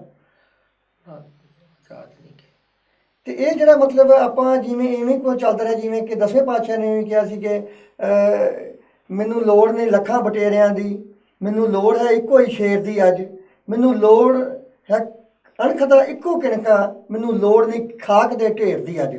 ਵੀ ਜ਼ਿਆਦਿਆਂ ਦੀ ਬਹੁਤ ਗਿਣਤੀਆਂ ਵਧਾਉਣ ਦਾ ਤਾਂ ਸਾਨੂੰ ਵੈਸੇ ਫਾਇਦਾ ਨਹੀਂ ਹੈ। ਪਰ ਜਿਹੜੇ ਸਾਡੇ ਪ੍ਰਚਾਰਕ ਹੈ ਨੇ ਜਾਂ ਜਿਹੜੇ ਉਹ ਇਨਸਾਨ ਜਿਹੜੇ ਇਸ ਵਿਸ਼ੇ ਨਾਲ ਜਾਂ ਇਸ ਕੌਮ ਦੀ ਸੇਵਾ ਕਰਨ ਵਾਸਤੇ ਤੁਰੇ ਨੇ, ਉਹ ਕਿ ਨਿਰਪੱਖ ਹੋ ਕੇ ਜਾਂ ਉਹ ਸੱਚੀ ਗੱਲ ਵਾਸਤੇ, ਅਸੀਂ ਇਹ ਨਹੀਂ ਗੱਲ ਕਹਿੰਦੇ ਕਿ ਤੁਸੀਂ ਕੇਵਲ ਤੇ ਕੇਵਲ ਸਿੱਖ ਕੌਮ ਦਾ ਹੀ ਪੱਖ ਕਰੋ, ਲੇਕਿਨ ਉਹ ਜਿਹੜਾ ਸੱਚਾਈ ਦਾ ਪੱਖ ਹੈ, ਉਹ ਜਿਹੜੀ ਮਨੁੱਖਤਾ ਦੀ ਬਾਤ ਹੈ, ਉਹ ਜਿਹੜੀ ਗੁਰੂ ਦੇ ਗਿਆਨ ਦੀ ਗੱਲ ਹੈ, ਉਹ ਜਿਹੜੇ ਸ਼ਬਦ ਗੁਰੂ ਦੀ ਗੱਲ ਹੈ, ਉਹ ਵੀ ਸਾਡੇ ਜਿਹੜੇ ਪ੍ਰਚਾਰਕ ਨੇ ਕਈ ਵਾਰੀ ਉਹ ਪੂਰਨ ਤੌਰ ਤੇ ਕਰਨੋਂ ਝਿਜਕਦੇ ਨੇ। ਉਹ ਕਿਉਂ? ਕਈ ਵਾਰ ਆਪਣੇ ਸਾਰੇ ਪ੍ਰਚਾਰਕ ਜਿਹੜੇ ਆ ਕਦੀ ਇੱਕੋ ਜਿਹੇ ਨਹੀਂ ਗੇ ਹੁੰਦੇ, ਜੀ ਤੇ ਜਦੋਂ ਕਿ ਅਸਲ 'ਚ ਹੋਣਾ ਤੇ ਚਾਹੀਦਾ ਵੀ ਬੰਦਾ ਸੱਚ ਕਹਿ ਦਵੇ, ਭਾਵੇਂ ਇਹ ਬੋਲੀ ਦਾ ਫਰਕ ਜਿਹੜਾ ਆ ਉਹ ਗੱਲ ਹੁੰਦੀ ਹੈ ਜਿਹੜੀ ਬੜੇ ਪਿਆਰ ਨਾਲ ਕਹੀ ਜਾ ਸਕਦੀ ਹੈ, ਤੇ ਉਹ ਗੱਲ ਹੁੰਦੀ ਹੈ ਜਿਹੜੀ ਕੌੜਾ ਬੋਲ ਕੇ ਤੇ ਬਿਨਾਂ ਬਾਤ ਤੋਂ ਬਤੰਗੜ ਬਣ ਜਾਂਦਾ। ਜਿਹੜਾ ਸਿੱਖੀ ਦਾ ਅਸਲੀ ਹੈਗਾ ਉਹ ਤੇ ਹੈਗਾ ਕਰਮ ਕਾਂਡਾਂ ਤੋਂ ਉੱਪਰ ਉੱਠ ਕੇ ਸਮੁੱਚੀ ਮਾਨਵਤਾ ਦੇ ਵਿੱਚ ਜਿਹੜੀਆਂ ਜਾਤਾਂ ਪਾਤਾਂ ਕਰਮ ਕਾਂਡ ਇਹਨਾਂ ਤੋਂ ਖਹਿੜਾ ਛੱਡ ਕੇ ਤੇ ਵੀ ਸਾਰਿਆਂ ਨੂੰ ਸੁਖੀ ਕਰਨ ਦਾ ਹੀ ਆ, ਆਪ ਵੀ ਸੁਖੀ ਹੋਏ, ਮਾਨਸਿਕ ਤੌਰ ਤੇ ਵੀ, ਸਮਾਜਿਕ ਤੌਰ ਤੇ ਵੀ, ਰਾਜਨੀਤਿਕ ਤੌਰ ਤੇ ਵੀ, ਤੇ ਉਹਦੇ ਵਿੱਚ ਬਹੁਤੀ ਕੋਈ ਇਹੋ ਜਿਹੀ ਪ੍ਰੋਬਲਮ ਆਉਂਦੀ ਵੀ ਨਹੀਂ ਗੀ। ਤੇ ਇਹ ਗੱਲ ਜਿਹੜੀ ਆ ਸੱਚ ਕਹਿਣੀ ਚਾਹੀਦੀ। ਹੁਣ ਮੈਂ ਇੱਕ ਬੇਨਤੀ ਹੋਰ ਕਰ ਦੇਵਾਂ ਜੀ ਵੀ ਜਿਹੜੀ ਗੱਲ ਅੰਮ੍ਰਿਤਧਾਰੀ ਹੋਣ ਦੀ ਆ, ਭਈ ਇੱਕ ਸਾਡੇ ਵਿੱਚ ਹੁਣ ਜਿਹੜਾ ਸਭ ਤੋਂ ਵੱਡਾ ਦੁਖਾਂਤ ਆ ਉਹ ਇਹ ਆ ਜੀ ਭਈ ਕੌਮ ਜਿਹੜੀ ਆ ਅੰਮ੍ਰਿਤਧਾਰੀ ਵੀ ਜਿਹੜੇ ਆ ਉਹਨਾਂ ਦਾ ਆਪਸ ਦੇ ਵਿੱਚ ਕੋਈ ਪਿਆਰ ਨਹੀਂ ਆ। ਪਿਆਰ ਨਹੀਂ ਕਿਉਂ? ਤਾਂ ਪਤਾ ਵਾਲੀ ਗੱਲ ਤਾਂ ਸਿਧਾਂਤਾਂ ਤੋਂ ਆ ਕੇ ਉਹਨਾਂ ਦਾ ਪੈ ਜਾਂਦਾ ਹੈ। ਕਿਉਂਕਿ ਜਿਹੜਾ ਬੰਦਾ ਨਾ ਅੰਮ੍ਰਿਤ ਛਕਦਾ ਤੇ ਕਹਿਣ ਨੂੰ ਤੇ ਉਹਨੂੰ ਇਹ ਕਿਹਾ ਜਾਂਦਾ ਆ ਕਿ ਅੱਜ ਤੋਂ ਤੇਰਾ ਪਿਤਾ ਸ੍ਰੀ ਗੁਰੂ ਗੋਬਿੰਦ ਸਿੰਘ ਜੀ, ਮਾਤਾ ਸਾਹਿਬ ਕੌਰ ਜੀ, ਜਨਮ ਕੇਸਗੜ੍ਹ ਸਾਹਿਬ ਦਾ, ਵਾਸੀ ਆਨੰਦਪੁਰ ਦੀ, ਤੇ ਜਦੋਂ ਇੰਨਾ ਕੁਛ, ਜਨਮ ਇੱਕੋ ਥਾਂ ਦਾ, ਪਿਓ ਇੱਕ, ਗੁਰੂ ਇੱਕ, ਸ੍ਰੀ ਗੁਰੂ ਗ੍ਰੰਥ ਸਾਹਿਬ, ਮਾਂ ਇੱਕ, ਸਾਰਾ ਕੁਝ ਇੱਕ, ਤੇ ਫਿਰ ਇੱਕ ਦੂਸਰੇ ਨਾਲ ਇਹ ਕਿਉਂ ਹੋਵੇ ਵੀ ਅੰਮ੍ਰਿਤ ਜਿਹਨੇ ਛਕਿਆ ਵਾ ਉਹ ਅੰਮ੍ਰਿਤਧਾਰੀ ਆ, ਭਾਵੇਂ ਦੁਨੀਆ ਦੇ ਕਿਸੇ ਕੋਨੇ ਚੋਂ ਕਿਸੇ ਜਥੇਬੰਦੀ ਤੋਂ ਛਕਿਆ, ਉਹਨੇ ਅੰਮ੍ਰਿਤ ਪੰਜਾਂ ਪਿਆਰਿਆਂ ਕੋਲੋਂ ਛਕਿਆ। ਬਿਲਕੁਲ ਬਿਲਕੁਲ। ਤੇ ਉੱਥੇ ਸਿੱਖੀ ਮੋਹਰੇ ਹੋਣੀ ਚਾਹੀਦੀ ਹੈ, ਨਾ ਕਿ ਆਪਣੀ ਜਥੇਬੰਦੀ ਹੋਣੀ ਚਾਹੀਦੀ। ਹਾਂਜੀ, ਮੈਂ ਅੱਜ ਇਹ ਬੇਨਤੀ ਕਰਦਾ ਆ, ਚਲੋ ਪਤਾ ਨਹੀਂ ਕਿਸੇ ਨੂੰ ਕੋਈ ਚੰਗੀ ਲੱਗੂਗੀ, ਕਿਸੇ ਨੂੰ ਨਾ ਵੀ, ਭਈ ਜਿਹੜਾ ਹੁਣ ਜਿੰਨੇ ਸੰਤ ਮਹਾਤਮਾ ਨੇ ਜੀ ਉਹਨਾਂ ਦੇ ਨਾਲ ਸੰਗਤ ਬਹੁਤ ਆ, ਕਿਉਂਕਿ ਪ੍ਰਚਾਰ ਦਾ ਯੁੱਗ ਆ ਉਹਨਾਂ ਦਾ ਜ਼ਿਆਦਾ ਆ, ਤੇ ਜੇ ਉਹ ਵੀ ਸਾਰੇ ਜਿਹੜੇ ਆ ਸਿੱਖ ਬਣ ਕੇ ਤੇ ਇੱਕ ਜਿਹੜੀ ਅਕਾਲ ਤਖਤ ਸਾਹਿਬ ਨੂੰ, ਉੱਦਾਂ ਸਾਰੇ ਕਹਿੰਦੇ ਅਕਾਲ ਤਖਤ ਮਹਾਨ ਹੈ, ਖਾਲਸਾ ਪੰਥ ਦੀ ਸ਼ਾਨ ਹੈ, ਤੇ ਜਿਹੜੀ ਉੱਥੇ ਦੀ ਮਰਿਆਦਾ ਵਾ ਅਕਸਰ ਸਾਰੀਆਂ ਜਥੇਬੰਦੀਆਂ ਨੇ ਮਿਲ ਕੇ ਬਣਾਈ ਆ, ਤੇ ਇਹ ਉਸੇ ਨੂੰ ਜੇ ਸਾਰੇ ਮੰਨ ਲੈਣ, ਉਹਦੇ 'ਚ ਇਹ ਤਾਂ ਨਹੀਂ ਨਾ ਲਿਖਿਆ ਵੀ ਤੁਸੀਂ ਇੰਨੀ ਬਾਣੀ ਪੜ੍ਹਨੀ, ਇਹਦੇ ਤੋਂ ਵੱਧ ਨਹੀਂ ਪੜ੍ਹਨੀ, ਭਾਵੇਂ ਬੰਦਾ ਸਾਰਾ ਸ੍ਰੀ ਗੁਰੂ ਗ੍ਰੰਥ ਸਾਹਿਬ ਪੜ੍ਹ ਲੇ, ਜਿੰਨੀ ਮਰਜ਼ੀ ਸੁਖਮਨੀ ਸਾਹਿਬ ਵੀ ਪੜ੍ਹੇ, ਆਸਾ ਜੀ ਦੀ ਵਾਰ ਵੀ ਪੜ੍ਹੇ, ਪਰ ਜਿਹੜਾ ਸਾਡੇ ਉੱਥੇ ਸਿਧਾਂਤ ਨੇ ਉਹਨਾਂ ਨੂੰ ਮਰਿਆਦਾ ਇੱਕੋ ਜਿਹੇ। ਹੁਣ ਮੈਂ ਕਈ ਵਾਰ ਸੋਚਦਾ ਹੁੰਦਾ ਕਿ ਪੰਜਾਂ ਜਥੇਬੰਦੀਆਂ ਦੇ 5 ਸਿੱਖ ਇਕੱਠੇ ਰਹਿ ਰਾਸ ਨਹੀਂ ਪੜ੍ਹ ਸਕਦੇ। ਬਿਲਕੁਲ, ਤੁਸੀਂ ਇਹ ਤਾਂ ਗੱਲ ਬਹੁਤ ਹੀ ਇੱਕ ਪਾਇਦਾਰ ਕੀਤੀ ਹੈ। ਮੈਂ ਵੀ 1 ਮਿੰਟ ਟਾਈਮ ਲਵਾਂਗਾ। ਉਹ ਇਹ ਕਿ ਮਤਲਬ ਦੇਖੋ, ਜੇ ਤੇ ਅਸੀਂ ਐਜ ਏ ਸਿੱਖ ਹਾਂ, ਉਹ ਕਿਸੇ ਵੀ ਟਕਸਾਲ ਨਾਲ ਸੰਬੰਧਿਤ ਹੋਵੇ, ਕਿਸੇ ਵੀ ਸੰਸਥਾ ਨਾਲ ਸੰਬੰਧਿਤ ਹੋਵੇ, ਤੇ ਅਸੀਂ ਐਜ ਏ ਸਿੱਖ ਹੋਣ ਦੇ ਨਾਤੇ ਅਕਾਲ ਤਖਤ ਨੂੰ ਸਮਰਪਿਤ ਹੈ, ਤੇ ਜੋ ਉੱਥੇ ਦੀ ਰਹਿਤ ਮਰਿਆਦਾ, ਜੋ ਉੱਥੇ ਦਾ ਸਿਧਾਂਤ ਹੈ, ਉਹਨੂੰ ਸਮਰਪਿਤ ਹੋਣਾ ਲਾਜ਼ਮੀ। ਹਾਂ, ਕਿਤੇ ਸਾਨੂੰ ਇਸ ਚੀਜ਼ ਦਾ ਸ਼ਿਕਵਾ ਹੋ ਸਕਦਾ ਹੈ ਕਿ ਇਸ ਟਾਈਮ ਤੇ SGPC ਤੇ ਫਲਾਨੀ ਪਾਰਟੀ ਦਾ ਗਲਬਾ ਹੈ, ਇਹ ਕੰਮ ਠੀਕ ਨਹੀਂ ਹੋ ਰਿਹਾ, ਉਹ ਨਹੀਂ ਠੀਕ ਹੋ ਰਿਹਾ, ਇਹ ਨਹੀਂ ਹੋ ਰਿਹਾ, ਇਹ ਬਾਅਦ ਦੀਆਂ ਗੱਲਾਂ ਨੇ। ਪਰ ਉਹਨਾਂ ਨੂੰ ਤੁਸੀਂ ਕਰਨ ਵਾਸਤੇ ਅਕਾਲ ਤਖਤ ਨੂੰ ਆਪਾਂ ਦੋਸ਼ੀ ਨਹੀਂ ਠਹਿਰਾ ਸਕਦੇ। ਉਹਨਾਂ ਬੰਦਿਆਂ ਨੂੰ ਸੁਧਾਰ ਵਾਸਤੇ ਸਾਨੂੰ ਕੁਝ ਕਰਨਾ ਚਾਹੀਦਾ ਕਿ ਉਹਨਾਂ ਨੂੰ ਪਰਾਂ ਕੀਤਾ ਜਾਵੇ ਔਰ ਨਵਿਆਂ ਨੂੰ ਲਿਆਂਦਾ ਜਾਵੇ ਜਿਹੜੇ ਬਿਹਤਰ ਕੰਮ ਕਰ ਸਕਦੇ ਹੋਣ। ਪਰ ਐਜ ਏ ਸਿੱਖ ਹੋਣ ਦੇ ਨਾਤੇ ਸਾਨੂੰ ਉਹ ਚੀਜ਼, ਸਾਨੂੰ ਉਹ ਹੁਕਮਨਾਮਾ, ਸਾਨੂੰ ਉਹ ਸਿਧਾਂਤਕ ਉਸ ਤਰ੍ਹਾਂ ਹੀ ਹੋਣਾ ਚਾਹੀਦਾ ਜਿੱਦਾਂ ਅਕਾਲ ਤਖਤ ਦਾ ਸਿਧਾਂਤ ਸਾਨੂੰ ਕਹਿੰਦਾ, ਇਹਦੇ ਵਿੱਚ ਕੋਈ ਸ਼ੱਕ ਨਹੀਂ। ਪਰ ਜਦੋਂ ਅਸੀਂ ਇਹ ਚੀਜ਼ ਕਿਤੇ ਗੱਲ ਕਰਦੇ ਹਾਂ ਕਿ ਸਿੱਖ ਮਿਸ਼ਨਰੀ ਸਟੂਡੈਂਟਾਂ ਨੇ ਬਾਹਰ ਨਿਕਲ ਕੇ ਕਈਆਂ ਥਾਵਾਂ 'ਤੇ ਬਹੁਤ ਹੀ ਵੱਡੀਆਂ ਪਲਾਂਘਾਂ ਮਾਰੀਆਂ ਨੇ, ਜਿਨ੍ਹਾਂ ਦਾ ਪ੍ਰਭਾਵ ਸੰਗਤ ਵਿੱਚ ਵੇਖਣ ਨੂੰ ਮਿਲਦਾ ਹੈ। ਪਰ ਕਈ ਜਗ੍ਹਾ 'ਤੇ ਐਸਾ ਹੋ ਰਿਹਾ ਕਿ ਐਸੇ ਗ੍ਰੰਥੀ ਸਾਹਿਬਾਨ ਹੈ ਨੇ ਗੁਰਦੁਆਰਿਆਂ ਵਿੱਚ ਜਿਹੜੇ 8-8 10-10 ਸਾਲ ਤੋਂ ਵੀ ਆਪਣਾ ਜਿਹੜਾ ਕਾਰਜ ਕੰਮ ਨੇ ਉਹ ਕਰ ਰਹੇ ਨੇ, ਐਜ ਏ ਗ੍ਰੰਥੀ ਪ੍ਰਚਾਰ ਕਰ ਰਹੇ ਨੇ। ਜਾਂ ਤਾਂ ਕਿਤੇ ਉਹਨਾਂ ਦਾ ਸਮਝਾਉਣ ਦਾ ਤਰੀਕਾ ਐਸਾ ਹੈ ਕਿ ਜਿਹੜੀ ਉਹ ਗੱਲ ਕਰਦੇ ਨੇ ਆਪਣੇ ਲੈਵਲ ਦੀ ਕਰਦੇ ਨੇ, ਉਹ ਸੰਗਤ ਦੇ ਸਿਰ ਦੇ ਉੱਪਰੋਂ ਲੰਘ ਜਾਂਦੀ ਹੈ, ਜਾਂ ਉਹ ਇੱਦਾਂ ਦੀ ਗੱਲ ਕਰਦੇ ਨੇ ਕੋਈ ਥੱਲਿਓਂ ਲੰਘ ਜਾਂਦੀ ਹੈ ਕਿ ਸੰਗਤ ਦੇ ਟਿਕਾਣੇ ਜਾਂ ਦਿਲ ਦਿਮਾਗ 'ਤੇ ਉਹ ਬਹਿੰਦੀ ਨਹੀਂ ਹੈ। ਮੇਰੇ ਕਹਿਣ ਤੋਂ ਮੁਰਾਦ ਕਿ ਉਹ ਜਿਹੜਾ ਢੁਕਵਾਂ ਪ੍ਰਚਾਰ ਜਿਹੜਾ ਲੋੜੀਂਦਾ ਪ੍ਰਚਾਰ ਸੰਗਤ ਨੂੰ ਸਮਝਾਉਣ ਵਾਸਤੇ, ਸ਼ਬਦ ਗੁਰੂ ਦੇ ਨਾਲ ਜੋੜਨ ਵਾਸਤੇ ਚਾਹੀਦਾ ਸੀ, ਉਹ ਪੂਰਾ ਕਰਨ ਦੇ ਵਿੱਚ ਉਹ ਕਿਤੇ ਨਾ ਕਿਤੇ ਕਾਮਯਾਬ ਨਹੀਂ ਹੁੰਦੇ ਔਰ ਉਹਨਾਂ ਦੀ ਜਿਹੜੀ ਆਊਟਪੁੱਟ ਹੈ ਉਹ ਬਹੁਤ ਘੱਟ ਹੈ। ਇਹਨਾਂ ਬਾਰੇ ਤੁਸੀਂ ਕੀ ਕਹੋਗੇ ਵੀ ਐਸੀਆਂ ਸੰਸਥਾ ਬੇਸ਼ੱਕ ਇਹੋ ਵੀਰ ਜਿਹੜੇ ਮਿਸ਼ਨਰੀ ਵਾਲੇ ਹੈਗੇ ਨੇ, ਇਹ ਆਪ ਹੀ ਇਕੱਠੇ ਹੋ ਕੇ ਕੋਈ ਐਸਾ ਇੱਕ ਆਪਣੀ ਸੰਸਥਾ ਬਣਾ ਕੇ ਉਹਦੇ ਵਿੱਚੋਂ ਹੋਰ ਨਿੱਕੀ ਸੰਸਥਾ ਕੱਢ ਕੇ ਵੀ ਇੱਥੋਂ ਕੰਮ ਸ਼ੁਰੂ ਕਰਕੇ, ਕਿਉਂਕਿ ਊੜੇ ਤੋਂ ਬਾਅਦ ਐੜਾ ਆਵੇਗਾ। ਜੇ ਆਪਾਂ 5-7 ਅੱਖਰ ਛੱਡ ਕੇ ਅੱਗੇ ਟੱਪ ਜਾਵਾਂਗੇ ਤਾਂ ਨੋਰਮਲ ਜੀ ਗੱਲ ਹੈ, ਸਾਨੂੰ ਜਿਹੜਾ ਸਿਧਾਂਤ ਹੈ ਜਾਂ ਉਹ ਸ਼ਬਦ ਗੁਰੂ ਜਿਹੜਾ ਉਹ ਕਿਤੇ ਨਾ ਕਿਤੇ ਅਸੀਂ ਉਖੜ ਜਾਵਾਂਗੇ ਜੇ ਸਟੈਪ ਬਾਈ ਸਟੈਪ ਨਹੀਂ ਚੱਲਾਂਗੇ। ਕੀ ਕੋਈ ਇਹੋ ਜਿਹਾ ਸਿਲਸਿਲਾ ਕਰਕੇ ਉਸ ਕੰਮ ਨਾਲ ਵੀ ਘੱਟ ਮਿਹਨਤ ਨਾਲ ਜਿਹੜਾ ਆਊਟਪੁੱਟ ਹੈ ਜਾਂ ਉਹਦਾ ਲਾਭ ਜ਼ਿਆਦਾ ਹੋ ਸਕੇ, ਇਹੋ ਜਿਹੇ ਕੰਮ ਨਹੀਂ ਕਰਨੇ ਚਾਹੀਦੇ?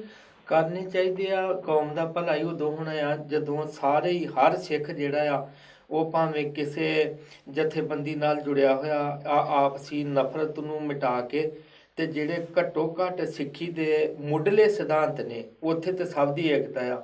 ਇੱਕ ਸ੍ਰੀ ਗੁਰੂ ਗ੍ਰੰਥ ਸਾਹਿਬ ਜੀ ਸਾਡੇ ਗੁਰੂ ਆ, ਇੱਕ ਜਿਹੜੀ ਪੰਜਾਂ ਕਕਾਰਾਂ ਦੀ ਰਹਿਤ ਆ, ਅੰਮ੍ਰਿਤ ਦੀ ਦਾਤ ਆ, ਇਹਦੇ ਤੇ ਕਿਸੇ ਦਾ ਕੋਈ ਹੈ ਨਹੀਂ ਦੋਰਾ।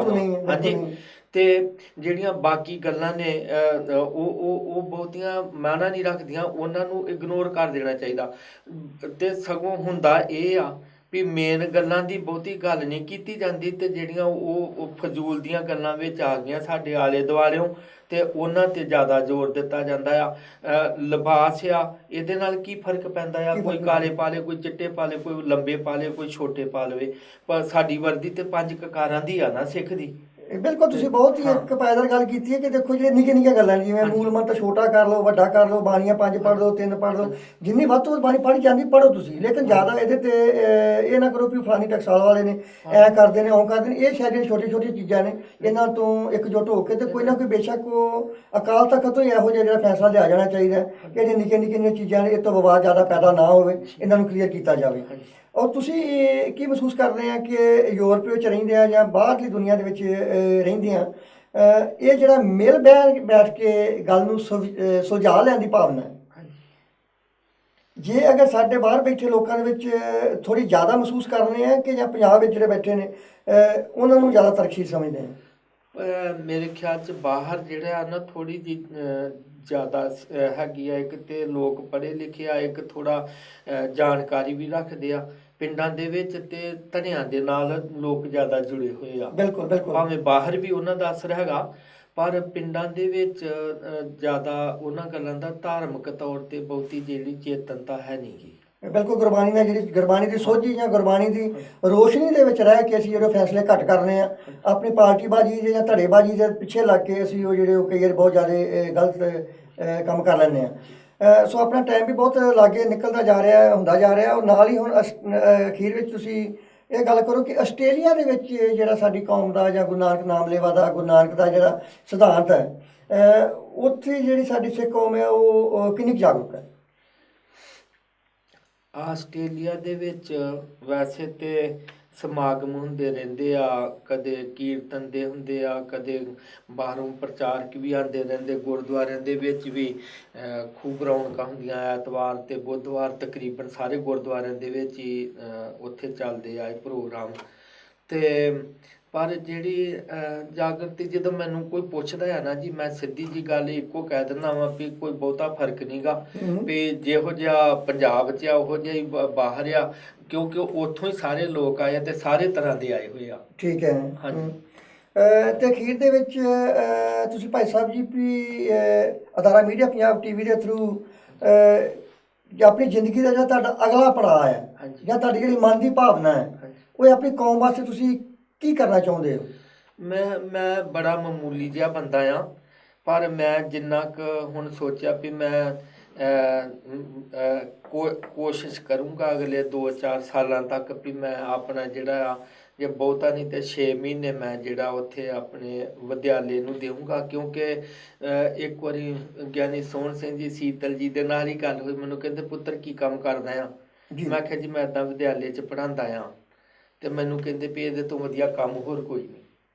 ਠੀਕ ਹੈ। ਹਾਂ, ਕਿਉਂਕਿ ਜਿਹੜਾ ਹੁਣ ਸਾਡੇ ਕੋਲ ਬੱਚੇ ਜਿਹੜੇ ਬਹੁਤ ਸਾਰੇ ਯੂਪੀ ਦੇ ਵੀ ਆਉਂਦੇ ਨੇ, ਜਿਨ੍ਹਾਂ ਦੇ ਪਰਿਵਾਰਾਂ ਦੇ ਵਿੱਚ ਇਹ ਪਤਾ ਵੀ ਨਹੀਂਗਾ ਵੀ ਸਿੱਖ ਕੌਣ ਹੁੰਦਾ ਤੇ ਗੁਰੂ ਨਾਨਕ ਜੀ ਕੌਣ ਸੀ। ਬਿਲਕੁਲ। ਤੇ ਉਹ ਬੱਚੇ ਵੀ ਆਉਂਦੇ ਤੇ ਫਿਰ ਮੈਂ ਇਹ ਦੇਖਿਆ ਆ ਵੀ ਜਿਹੜੇ ਉਹ ਕਈ ਲੋਕਾਂ ਦੇ ਨਾ ਆਪਣੇ ਅੰਦਰੋਂ ਅਸੀਂ ਜਾਤ ਪਾਤ ਜਿਹੜੀ ਜਾਂ ਇਹ ਮਜ਼ਹਬ ਪ੍ਰਸਤੀ ਉਹ ਜਿਹੜੀ ਛੱਡੀ ਨਹੀਂ ਗਈ। ਮੈਨੂੰ ਬੜੇ ਦੁੱਖ ਨਾਲ, ਮੈਂ ਨਾਂ ਨਹੀਂ ਲਵਾਂਗਾ, ਅਕਾਲ ਤਖਤ ਦੇ ਜਥੇਦਾਰ ਰਹਿ ਚੁੱਕੇ, ਇੱਕ ਵਾਰ ਉਹਨਾਂ ਨੇ ਮੈਨੂੰ ਕਿਹਾ ਇੱਦਾਂ ਕਿ ਗੁਰਮਤਿ ਕਾਲਜ 'ਚ ਸਮਾਗਮ ਸੀਗਾ ਤੇ ਉਹ ਵੀ ਉੱਥੇ ਆਏ, ਮੈਂ ਵੀ ਗਿਆ ਸੀਗਾ ਤੇ ਲੰਗਰ ਛਕਣ ਲੱਗਿਆ ਕੋਲ ਬੈਠੇ ਸਾਂ ਤੇ ਮੈਨੂੰ ਕਹਿੰਦੇ ਬਈਆਂ ਨੂੰ ਪੜ੍ਹਾ ਕੇ ਕੀ ਲਓਗੇ। ਤੇ ਮੈਂ ਫਿਰ ਮੈਨੂੰ ਰੋਸ ਆਇਆ। ਮੈਂ ਉਹਨਾਂ ਦੇ ਸਾਹਮਣੇ ਬੜਾ ਮਾਮੂਲੀ ਜਿਹਾ ਬੰਦਾ ਸੀ, ਪਰ ਮੈਂ ਉਹਨਾਂ ਨੂੰ ਇੱਕ ਬੇਨਤੀ ਕੀਤੀ। ਮੈਂ ਕਿਹਾ ਜਥੇਦਾਰ ਜੀ, ਤੁਸੀਂ ਇਸ ਵੇਲੇ ਕੌਮ ਦੇ ਨਾ ਸਭ ਤੋਂ ਉੱਚੀ ਪਦਵੀ ਤੇ ਬੈਠੇ ਤੇ ਤੁਹਾਡੇ ਵਾਸਤੇ ਤੇ ਦੁਨੀਆ ਦਾ ਕਿਤੇ ਕੋਈ ਬੈਠਾ ਬੰਦਾ ਜਿਹੜਾ ਸਿੱਖਿਆ, ਤੁਸੀਂ ਉਹਦੇ ਮਾਂ ਪਿਓ ਦੇ ਬਰਾਬਰ ਆ। ਬਿਲਕੁਲ ਬਿਲਕੁਲ। ਤੇ ਤੁਸੀਂ ਇੱਕ ਆ ਪੰਜਾਬ ਦੀ ਹੱਦ ਆ, ਇੱਥੇ ਪਰੇ ਯੂਪੀ ਦੀ ਆ, ਉਧਰ ਉਹ, ਤੇ ਤੁਸੀਂ ਇਹਨਾਂ ਹੱਦਾਂ ਦੇ ਮਿੱਥ ਕੇ ਬਈਆ ਤੁਸੀਂ ਉਹਨੂੰ ਕਹਿੰਦੇ ਜਿਹੜਾ ਪੰਜਾਬ ਤੋਂ ਬਾਹਰ ਜੰਮਿਆ, ਤੇ ਗੁਰੂ ਗੋਬਿੰਦ ਸਿੰਘ ਜੀ ਦਾ ਅਵਤਾਰ ਕਿੱਥੇ ਹੋਇਆ? ਬਿਲਕੁਲ ਬਿਲਕੁਲ ਬਿਲਕੁਲ ਬਿਲਕੁਲ। ਤੁਸੀਂ ਇੱਥੇ ਬਹੁਤ ਨੁਕਤੇ ਵਾਲੀ ਗੱਲ ਕੀਤੀ ਹੈ ਕਿ ਦੇਖੋ ਆਮ ਪੂਰੀ ਦੁਨੀਆ ਦੇ ਵਿੱਚ ਵੀ ਜਿਵੇਂ ਤੁਸੀਂ ਪਹਿਲਾਂ ਗੱਲ ਕੀਤੀ ਹੈ ਜੈਸਾ ਰਾਜਾ ਤੈਸੀ ਪ੍ਰਜਾ, ਠੀਕ ਹੈ। ਤੇ ਸਾਡਾ ਵੀ ਸਿਸਟਮ ਮਾਫ ਕਰਨਾ ਗੁਰਦੁਆਰਿਆਂ ਦਾ ਅੱਜ ਕੱਲ੍ਹ ਇਹੋ ਹੀ ਚੱਲਣ ਰਿਹਾ ਕਿ ਜਿੱਦਾਂ ਦੀ ਕਮੇਟੀ ਜਿੱਦਾਂ ਦੀ ਮੈਨੇਜਮੈਂਟ ਹੋਵੇ ਉਸ ਹਿਸਾਬ ਦੇ ਨਾਲ ਜਿਹੜਾ ਗ੍ਰੰਥੀ ਸਾਹਿਬਾਨ ਹੈ ਉਹ ਵੀ ਉਹੀ ਕੰਮ ਕਰਦਾ ਜੋ ਕਮੇਟੀ ਜਾਂ ਮੈਨੇਜਮੈਂਟ ਵਾਲੇ ਕਹਿ ਰਹੇ ਨੇ। ਦੇਖੋ ਜਿਹੜਾ ਗ੍ਰੰਥੀ ਹੈ ਉਹ ਤੇ ਇੱਕ ਨਿੱਕੀ ਜਿਹੀ ਵੀ ਗਲਤੀ ਕਰਦਾ ਹੈ ਤੇ ਉਹਦੇ ਦੁਆਲੇ ਸਾਰੇ ਹੋ ਜਾਂਦੇ ਨੇ, ਤੇ ਜਿਹੜੇ ਉੱਥੇ ਦੀ ਮੈਨੇਜਮੈਂਟ ਵਾਲੇ ਨੇ ਜਾਂ ਜਿਹੜੇ ਉੱਥੋਂ ਦੇ ਪ੍ਰਧਾਨ ਨੇ ਉਹ ਭਾਵੇਂ ਜਾਂਦਾ ਉਹਨੂੰ ਦੋ ਬੋਤਲਾਂ ਸ਼ਾਮ ਨੂੰ ਪੀਣ, ਉਹਨਾਂ ਤੋਂ ਕੋਈ ਪਾਬੰਦੀ ਨਹੀਂ ਹੈ। ਲੇਕਿਨ ਜੇ ਸਾਡੀ ਸੰਗਤ ਹੈ ਉਹਦੇ ਵਿੱਚ ਕੋਈ ਨਿੱਕੀ ਜਿਹੀ ਵੀ ਗਲਤੀ ਕਰਦਾ ਤੇ ਉਸ ਨੂੰ ਹਵਾ ਬਣਾ ਕੇ ਪੇਸ਼ ਕਰਦੇ ਨੇ। ਇਹਦੇ ਬਾਰੇ ਕੀ ਤੁਸੀਂ ਕਹਿਣਾ ਚਾਹੋਗੇ, ਕਿਉਂਕਿ ਤੁਸੀਂ ਬਹੁਤ ਜ਼ਿਆਦਾ ਕਮੇਟੀਆਂ 'ਚ ਗੁਜ਼ਰਦੇ ਹੋ, ਮੈਨੇਜਮੈਂਟ ਆਪ ਵੀ ਕਰਦੇ ਹੋ, ਮੈਨੇਜਮੈਂਟਾਂ ਨਾਲ ਮਿਲਦੇ ਵੀ ਹੋ, ਕਿ ਜਿੱਥੇ ਅਸੀਂ ਆਪਣੇ ਗੁਰਦੁਆਰਿਆਂ ਦਾ ਸੁਧਾਰ ਕਰਨਾ ਹੈ ਉੱਥੇ ਸਾਡੀ ਜਿਹੜੀ ਮੈਨੇਜਮੈਂਟ ਹੈ ਉਹਦਾ ਨਾਲ ਸੁਧਾਰ ਹੋਣਾ ਜ਼ਰੂਰੀ ਨਹੀਂ, ਜਾਂ ਉਹ ਬੰਦੇ ਉਹਦੇ ਵਿੱਚ ਸ਼ਾਮਿਲ ਕੀਤੇ ਜਾਣ ਜਿਹੜਾ ਵਾਕਿਆ ਹੀ ਉਸ ਕਰਨੀ ਔਰ ਧਰਨੀ ਦੇ ਬਾਣੀ ਔਰ ਬਾਣੇ ਨੂੰ ਸਮਰਪਿਤ ਹੋ ਕੇ ਗੁਰੂ ਦੀ ਸੇਵਾ ਦੀ ਗੱਲ ਕਰਦੇ ਨੇ? ਮੈਂ ਅਸਲ 'ਚ ਨਾ ਇੱਥੇ ਕਿਸੇ ਨੂੰ ਦੋਸ਼ੀ ਨਾ ਕਹਿੰਦਾ ਹੋਇਆ ਇੱਕ ਬੇਨਤੀ ਕਰੂੰਗਾ ਜੀ, ਉਹ ਇਹ ਆ ਵੀ ਕਿਸੇ ਨੂੰ ਸੁਧਾਰਨਾ ਬਹੁਤ ਔਖਾ ਆ। ਆਪ ਸੁਧਰੋ ਬਈ ਲੋ, ਆਪ ਨੂੰ ਸੁਧਰਨਾ ਪਊਗਾ। ਤੇ ਜਿਹੜਾ ਬੰਦਾ ਗ੍ਰੰਥੀ ਬਣਨਾ ਚਾਹੁੰਦਾ ਉਹ ਇੱਕ ਗੱਲ ਸਮਝ ਕੇ ਗ੍ਰੰਥੀ ਬਣੇ ਵੀ ਮੈਂ ਗੁਰੂ ਦੀ ਗੱਲ ਕਰਨੀ ਆ ਤੇ ਜੋ ਵੀ ਇਹਦੇ ਵਾਸਤੇ ਮੈਨੂੰ ਕੁਰਬਾਨੀ ਕਰਨੀ ਪਏ ਤੇ ਉਹ ਮੈਨੂੰ ਪ੍ਰਵਾਨ ਆ ਜੀ। ਬਿਲਕੁਲ। ਨਹੀਂ ਤੇ ਹੋਰ ਕੋਈ ਕੰਮ ਕਰ ਲੇ। ਦੂਸਰੀ ਗੱਲ, ਜਿਹੜਾ ਬੰਦਾ ਪ੍ਰਬੰਧਕ ਚ ਆਉਂਦਾ ਆ ਉਹ ਆਪ ਆਪਣੇ ਆਪ ਨੂੰ ਸੋਚੇ ਵੀ ਮੈਂ ਉਸ ਗੁਰੂ ਦੇ ਸਥਾਨ ਦਾ ਮੈਂਬਰ ਬਣਨ ਲੱਗਾ ਆ, ਉਹਦਾ ਮੈਂ ਸੈਕਟਰੀ ਪ੍ਰਧਾਨ ਬਣਨ ਲੱਗਾ ਆ। ਜਿਹੜੇ ਗੁਰੂ ਨੇ ਸਾਰਾ ਕੁਝ ਹੀ ਆਪਣਾ ਵਾਰ ਦਿੱਤਾ ਸੀਗਾ ਮਨੁੱਖਤਾ ਦੀ ਖਾਤਰ, ਤੇ ਜਿੰਨੇ ਸਿਧਾਂਤ ਤੋਂ ਥੋੜਾ ਜਿਹਾ ਵੀ ਪਰੇ ਨਹੀਂ ਹੋਏ, ਤੇ ਅੱਜ ਕਿਸੇ ਨੂੰ ਦੱਸਣ ਦੀ ਲੋੜ ਤੇ ਹੈ ਨਹੀਂ ਵੀ ਸਿੱਖ ਕੌਣ ਹੁੰਦਾ ਆ। ਜੀ ਬਿਲਕੁਲ ਬਿਲਕੁਲ। ਹਾਂਜੀ, ਵੀ ਜਿਹੜਾ ਬੰਦਾ ਆਪਣੀ ਰਹਿਤ ਵਿੱਚ ਹੀ ਨਹੀਂ ਆ, ਜਿਹੜਾ ਬੰਦਾ ਗੁਰੂ ਦੇ ਚਰਨਾਂ 'ਚ ਹੀ ਨਹੀਂ ਆਇਆ, ਉਹਨੂੰ ਆਪ ਹੀ ਸੋਚਣਾ ਚਾਹੀਦਾ ਵੀ ਮੈਂ ਗੁਰੂ ਕੋਲੋਂ ਡਰਾਂ, ਕਿਉਂਕਿ ਗੁਰੂ ਦੀ ਜੇ ਦ੍ਰਿਸ਼ਟੀ ਮਿਹਰ ਦੀ ਹੋਵੇ ਤੇ ਤਾਂ ਹੀ ਭਲਾ ਆ। ਤੇ ਇਦਾਂ ਤੇ ਹੋ ਨਹੀਂ ਸਕਦਾ ਵੀ ਗੱਲ ਮੈਂ ਗੁਰੂ ਦੀ ਕੋਈ ਵੀ ਨਾ ਮੰਨਾਂ, ਵੀ ਪਤਤ ਵੀ ਹੋਵਾਂ, ਨਸ਼ੇ ਵੀ ਕਰਾਂ, ਹੋਰ ਵੀ ਕੁਕਰਮ ਕਰਾਂ, ਤੇ ਮੈਂ ਇੱਥੇ ਆ ਕੇ ਬਣ ਜਾਵਾਂ ਚੌਧਰੀ, ਤੇ ਇਹਦਾ ਕਦੀ ਨਾ ਕਦੀ ਤੇ ਕਿਤੇ ਨਾ ਕਿਤੇ ਹਿਸਾਬ ਕਿਤਾਬ ਹੋਊਗਾ। ਆਪ ਨੂੰ ਡਰਨਾ ਚਾਹੀਦਾ ਆ। ਮੈਂ ਤੇ ਇੰਨੀ ਕੀ ਬੇਨਤੀ ਕਰ ਸਕਦਾ ਆ। ਜੀ ਸਾਡੇ ਨਾਲ ਇਹ ਸਨ ਪ੍ਰਿੰਸੀਪਲ ਧਰਮ ਸਿੰਘ ਜੀ, ਜਿਨ੍ਹਾਂ ਨੇ ਆਪਣੀ ਜੀਵਨੀ ਬਾਰੇ ਆਪ ਸਭ ਨਾਲ ਵਿਚਾਰ ਸਾਂਝੇ ਕੀਤੇ ਨੇ, ਔਰ ਉਹਨਾਂ ਨੇ ਨਾਲ ਇਹ ਵੀ ਬੜੇ ਸੰਖੇਪ ਰੂਪ ਵਿੱਚ ਦੱਸਿਆ ਹੈ ਕਿ ਕਿਸ ਤਰ੍ਹਾਂ ਉਹਨਾਂ ਨੇ ਇੱਕ ਨਿੱਕੇ ਜਿਹੇ ਪਿੰਡ ਤੋਂ ਲੈ ਕੇ, ਜਿੱਥੋਂ ਕਿ ਉਹਨਾਂ ਦੇ ਉਸ ਪਿੰਡ ਦੇ ਵਿੱਚ ਕੇਵਲ ਤੇ ਕੇਵਲ ਉਹਨਾਂ ਦੇ ਪਿਤਾ ਜੀ ਨੇ ਹੀ ਖੰਡੇ ਦੀ ਪੌਲ ਪ੍ਰਾਪਤ ਕੀਤੀ ਸੀ, ਔਰ ਅੱਜ ਜੋ 60% ਉਹਨਾਂ ਦੇ ਪਿੰਡ ਦੇ ਲੋਕ ਨੇ ਉਹਨਾਂ ਨੇ ਆਪਣੇ ਨਾਲ ਜੋੜੇ ਨੇ।